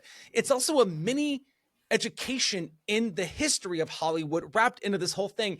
And yet on my 40-second time watching Mulholland Drive, there is yet another thing to dive into. And as much as I love Memento, and as much as I absolutely love the screenplay, and I think the ensemble is better, I think what Lynch did in this movie is just absolutely fucking incredible. And it's really good, if you couldn't tell. So Mulholland Drive is my pick for Best Picture of 2001. Excellent. I'm so glad that I thought you were going to go Memento. It felt like the Adam pick, and I'm glad you swerved a little bit there. Before I go to Britt to finish, I do want to mention, I said I was going to come back to Batman Forever. I'm gonna come back to another hot take really quickly. This might be Love it. my hottest take, but I haven't put that much research into it, so don't quote me on that. Even better. Yeah, half-assed research for sure. Okay, so Akiva Goldsman wrote the screenplay to A Beautiful Mind, and he has an Oscar to his name for writing it. And he also wrote Batman Forever and Batman and Robin. So I'm going to contend that I think he has the worst movie on his resume of any Oscar-winning screenwriter in history. And if you can think of somebody that's won an Oscar who has a worse credit than Batman and Robin or Batman and Forever, whichever one's your least favorite, let me know. Let's just do Batman and Robin. So Wow, Adam taking offense to everything. My God. So ponder on that if you're listening right now, and let me know if you can think of a screenwriter who's ever won an Oscar with a worse film on their resume, because I don't know if it's possible. Adam All right. can apparently, and I cannot. That's a good one. I thought you were a great going. question. I got it, and I was like, "Wow, shit, you're a fucking Right vault off the up dome. All right, Britt. I think we all know where you're going, but who knows? Everybody knows where I'm going with this. Because I would not be true to myself. I would not be true to the tattoo that's on my body for David Lynch if I didn't. So yeah, giving it away, but I don't care. So my missed the cut films are La Cienega, really good. It's on Criterion right now. It's interesting. It's just like a slice of life messy film about messy families, and there's a messy mom, so I love it. Royal Tenenbaums, I didn't get to talk about it enough, but it is my favorite Wes Anderson film. I think it's perfect. It's brilliant. I literally cannot think of a better Wes Anderson film. I love it. Everybody should watch it. Millennium Actress, I've talked about it before. Fucking watch it. It's great. It's on Prime right now. Gosford Park, I sobbed hysterically at the end of this film. And I know I do that a lot, but I watched it when I was 11, didn't mean anything to me. Watched it again when I was 36, and I went, oh my God, this makes so much more sense. And I think it is one of the best films I've ever seen. I love it. I will defend it. If you want to talk about it on a podcast, let me know. I might come on and tell you why it's the best thing I've seen in a while. Devil's Backbone, Memento, all of those are great. Oh, and Moulin Rouge. I'm sorry, but Mike and I agree on this. Mike from Cinemas, I know you love this film, and so do I. So it's great. I love it. I think it's fantastic. And if you don't like it, that's fine. It's not for everybody. But these are my choices for Best Picture. Amelie, Lord of the Rings, The Fellowship of the Ring, Mulholland Drive, Spirited Away, and Y Tu Mama Tambien. Obviously, it's Mulholland Drive. It's my number one film. It's my favorite movie in the entire world. That's all I have to say. Why does it mean? I don't know if I've ever heard you articulate on a podcast. You may have. I may be not remembering. Why is it your favorite movie of all time? Is there something? I feel extremely seen in that film. It's really, really hard to be not a male or a male presenting person in the world. And it's really hard to be a female in acting, in any part of theater, in any place where you put yourself out there. And there is something so raw about what Betty/Diane goes through in that movie. I feel I through every step of my journey as a person who is in the entertainment industry, I feel extremely seen in that film. And David Lynch has a way of really just like diving into my mind and making me think. You don't always have to be comfortable while watching a film, and I don't think I'm ever comfortable watching Mulholland Drive, but I still love it. A quick little story. Like a week after David Lynch died, which I don't usually get upset about celebrities dying because I don't know them, but David Lynch, I took the day off work because I was so upset about it. I literally was like, I have to leave. And then a week later, I went to go see Mulholland Drive in cinema with one of my best friends, Olivia, who had never seen it before. and experiencing that film with a bunch of other people who may have seen it before, maybe they hadn't, like the collective understanding of what we were being given was just such an amazing experience. At one point when Billy Ray Cyrus showed up, it was silent and my friend went, "Is that fucking Billy Ray Cyrus?" And everybody started laughing and going, "Yeah, it is." And we all just had this amazing experience together. And it's not a film that I would say you can enjoy, but it is a film that will touch you in some way. It means something. And I don't know. I feel very seen in it. And it was one of the first times that I watched a film and thought, wow, this person understands how difficult it is to be in these places. It's a film that showed me that I need to take up space and I need to be seen because Diane's never seen. And that's a really heartbreaking part of that movie. It means a lot. It means a lot to me. I love it so much. Also, David Lynch forever. So, correct me if I'm wrong. The list that just went up by the New York Times with the 100 best movies of the century, I think Mulholland Drive was number 2. Is that correct? I didn't look at it. I think that's right. Because I think it was Parasite 1, Mulholland Drive 2. Yeah. Okay, so, like that's fair. I agree. Totally. That's fine. I was kind of like looking through. I wasn't microscopically going through the list, but I was kind of paying attention to it every day to see how many 2001 movies specifically were on there. I think Y Tu Mama Tambien was pretty high up as well, like in the 20s or 30s maybe. I might be misremembering that, but I loved seeing Mulholland like right at the top tier. And it's somehow David Lynch's most accessible film. I think even people that don't like David Lynch or like surrealist films or films that make them think, which is fine. You don't have to like films that make you think. Like, that's okay. You can just use this as an escapism. But people who aren't drawn to whatever this genre is, they still enjoy it. Like, it somehow transcends the barriers. And that's what I find so beautiful about it. And he also kind of made it for the women that he knew in the business that had been fucked over many, many times. Well said. Adam, anything to add on Mulholland Drive? I mean, it's a movie that I continue to be impressed by and continue to get something from. I mean, I don't think it was even until the Lynch ranking that I realized, and I'm going to get the name wrong, but the actress from Twin Peaks is just sitting in Club Silencio there, and I was like, holy shit, because she's just sitting there. And it's mostly because some of it came from like her story in Hollywood.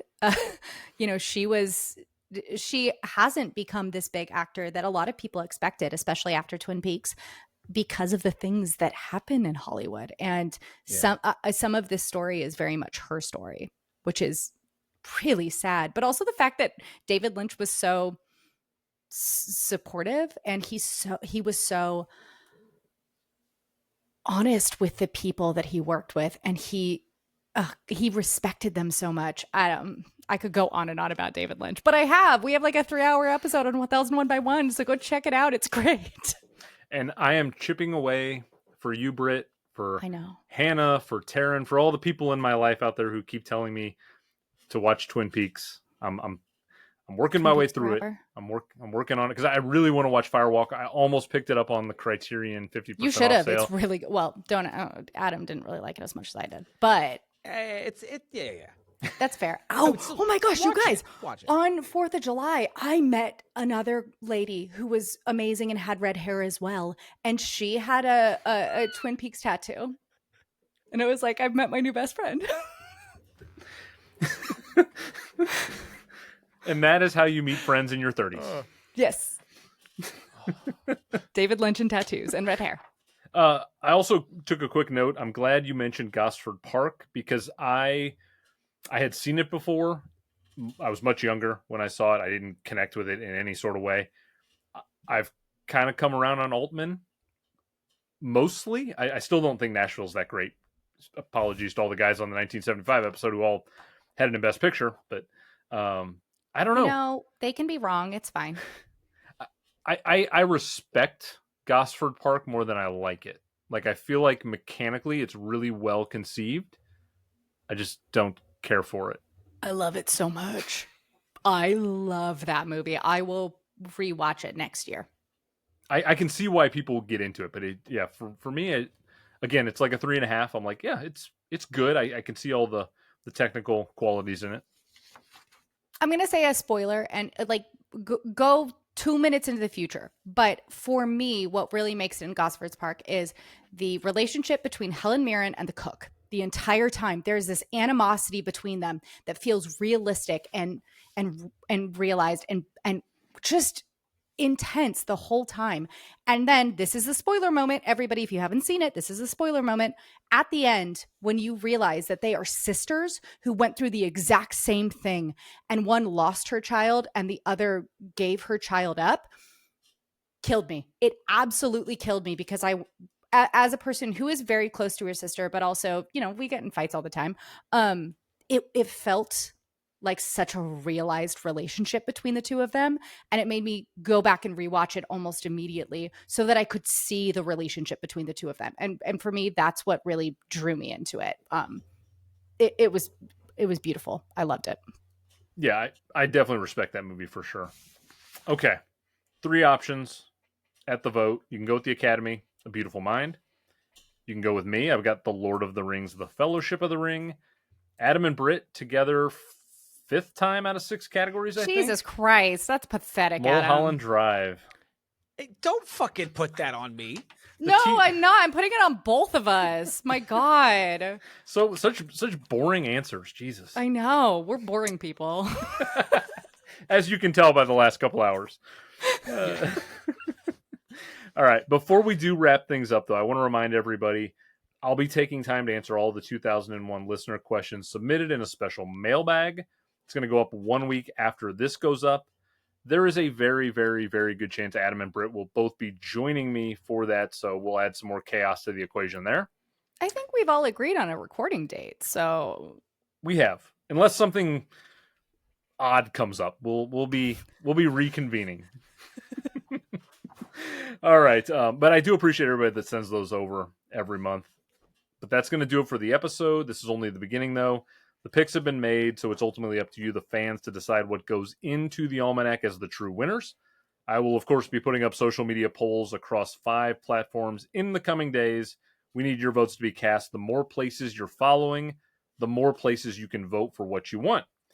All right, before we sign off, though, I want to hear from the two of you and what you got coming up on your various podcasts. Britt, I'm going to go to you first. I'm going to put you on the spot. So this this is going up Friday, August 8th. It's all up to you to plug everything for 1001 by 1 for the summer, for the fall. Oh, Jesus Christ, that's rude. So coming up, I think by the point that this has come out, we have Solo you can go listen to featuring Andrew. And honestly, it's a great ep. Just listen to it today. It's solid. It's one of our best.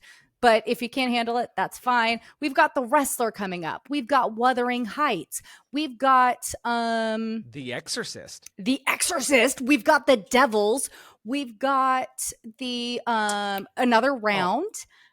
Yep. And we've got All That Jazz. And Slacker. Those are the only ones I can remember, and Adam had to help me with that. But that's what we've got coming up. And we also have on 1001 by 1 by 3, we're going to be counting down our collective list of the top 25 films of the last 25 years, which was honestly really fun to put together. I don't think Adam and I, either of us, listened to the rules that Joey gave us, but let's be real, it was kind of confusing, so that's fine.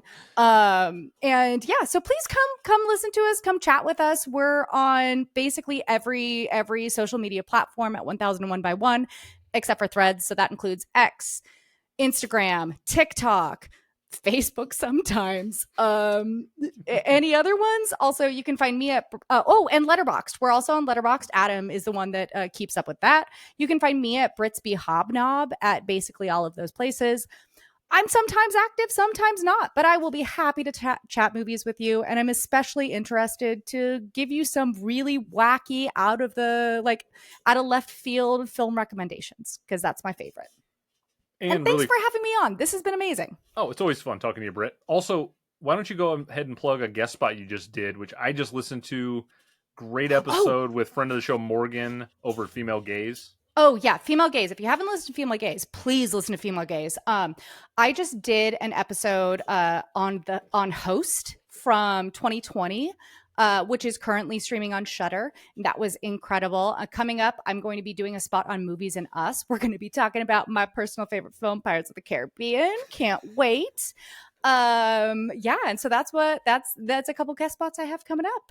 Oh man, I can't believe Jen and Sarah have you going on for Pirates, because they're doing that as part of their 2003 prep for the show that they're going to be doing with me in a couple of months. It's going to be me and Hannah from. Oh my god. Yeah.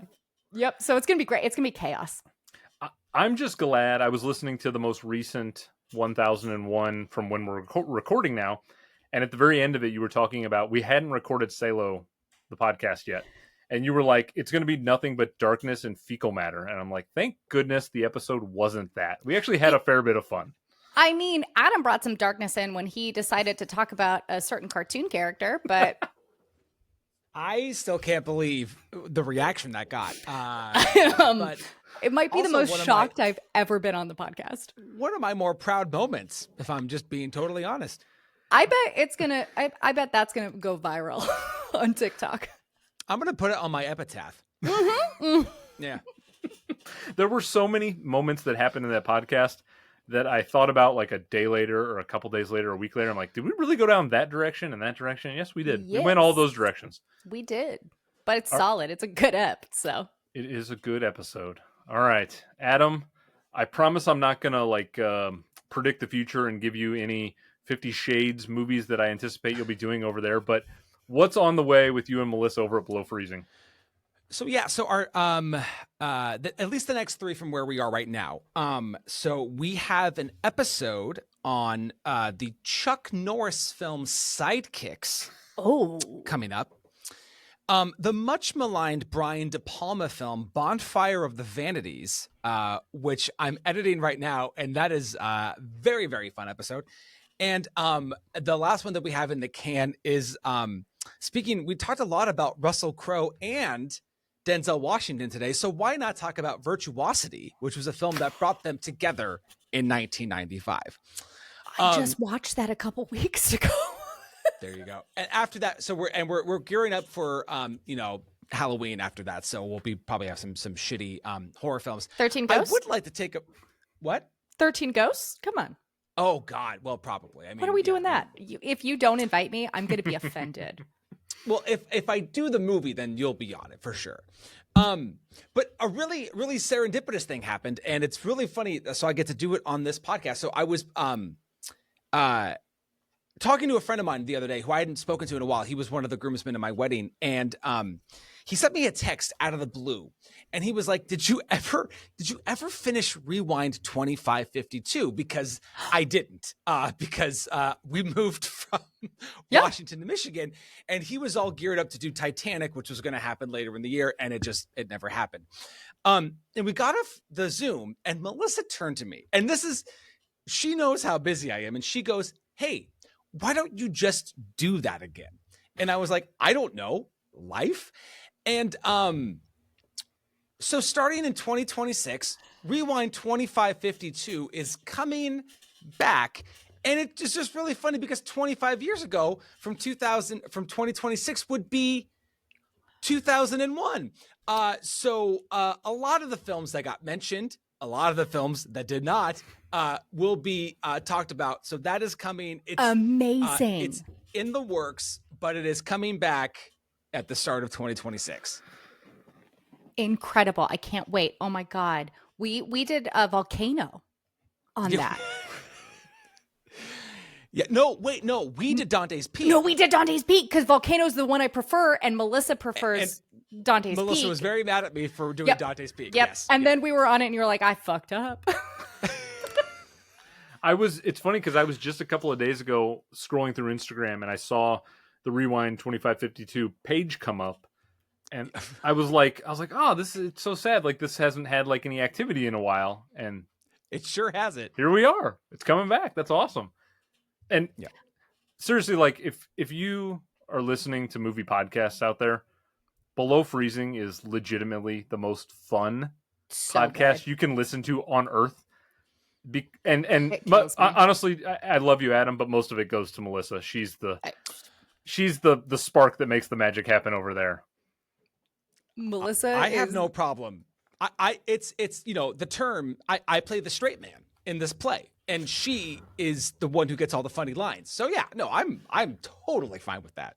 Unless you she's start fucking rapping. hysterical. Oh, unless I start rap. Yeah, that was good. Cool as Ice. Everybody should check that movie out because it is fun as shit. And I already have bookmarked a future Below Freezing episode that if Adam ever does a certain movie, I am excited to finally watch that movie. And again, another tease for you out there. Oh, now All right, I'm now, excited.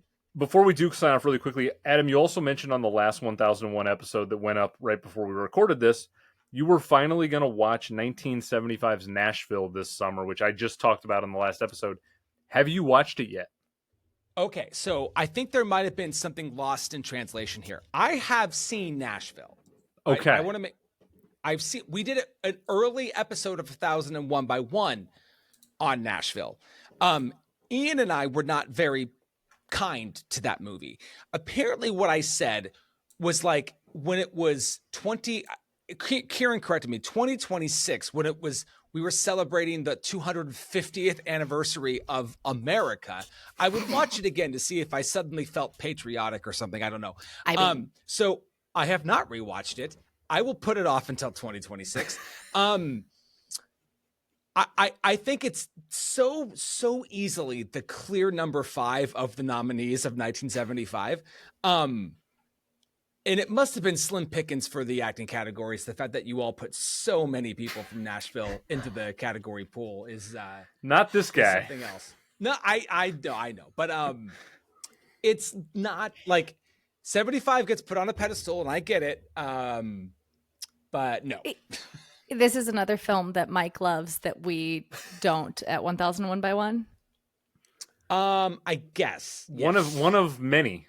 Yeah, we love you, Mike. You know I'm so sorry. And maybe Nashville. I would rather not watch that over Treasure of the Sierra Madre. There we go, Mike. It's another one. My God, he's getting the wins. He's getting those. He's getting them. Yep. Take His it. Stats are going up. Friend, take it. Enjoy the victories, Mike, as small as they may be. All right. Well, look out for the 9th episode of this season in September, where I'm going to be joined by 2 guests, both making their debut. So I've got Liz Arnold from Liz in a Movie, who's a friend of Britt and myself. Yeah, and she's the best. Oh, she's awesome. I can't wait to talk to her. And then also another friend of the show, Scott Cole. He's a frequent podcaster. He's an avid writer.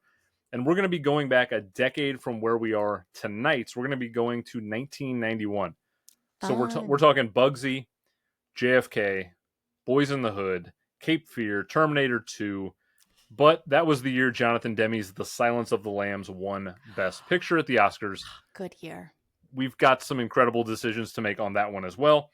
You can, of course, find me and the show on Instagram, Blue Sky, Twitter, Letterboxd, Threads, TikTok, literally everywhere.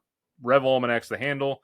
There's going to be timestamps on this. You can go back to any category in case you want to go back and listen to a certain part, as well as links to everything Adam and Britt are doing with their personals, everything they're doing with 1001 by One, with Below Freezing. So all that stuff will be in the show notes. I had the best time, as I always do, hanging out with the two of you. I appreciate all the ribbing you gave me. I'm sorry. I need to feel get put in my maybe I place went every too now far, and then. But No, not far Alicia enough. will be really happy. when I wake her up when I go upstairs here shortly, and she's like, Fair. "God, you went way too long." But Yep, and you'll be like, it's Britt's fault. I will happily throw you under the bus, Britt. 100%. She'll be like, well, what did you do to make it go too long? I usually know I get a pass on doing a podcast late if I have you on. I'm like, well, it's Britt here. We can't be that mad. It's your buddy. Yeah. Exactly. All right. It was great talking to you. And hopefully a year from now, the three of us may be together in a place doing more podcasting. Yes. You never know. You never know what's going to That's happen. True. All right. Well, thanks to everybody for listening. I'm Andrew. Can't wait to see you next time.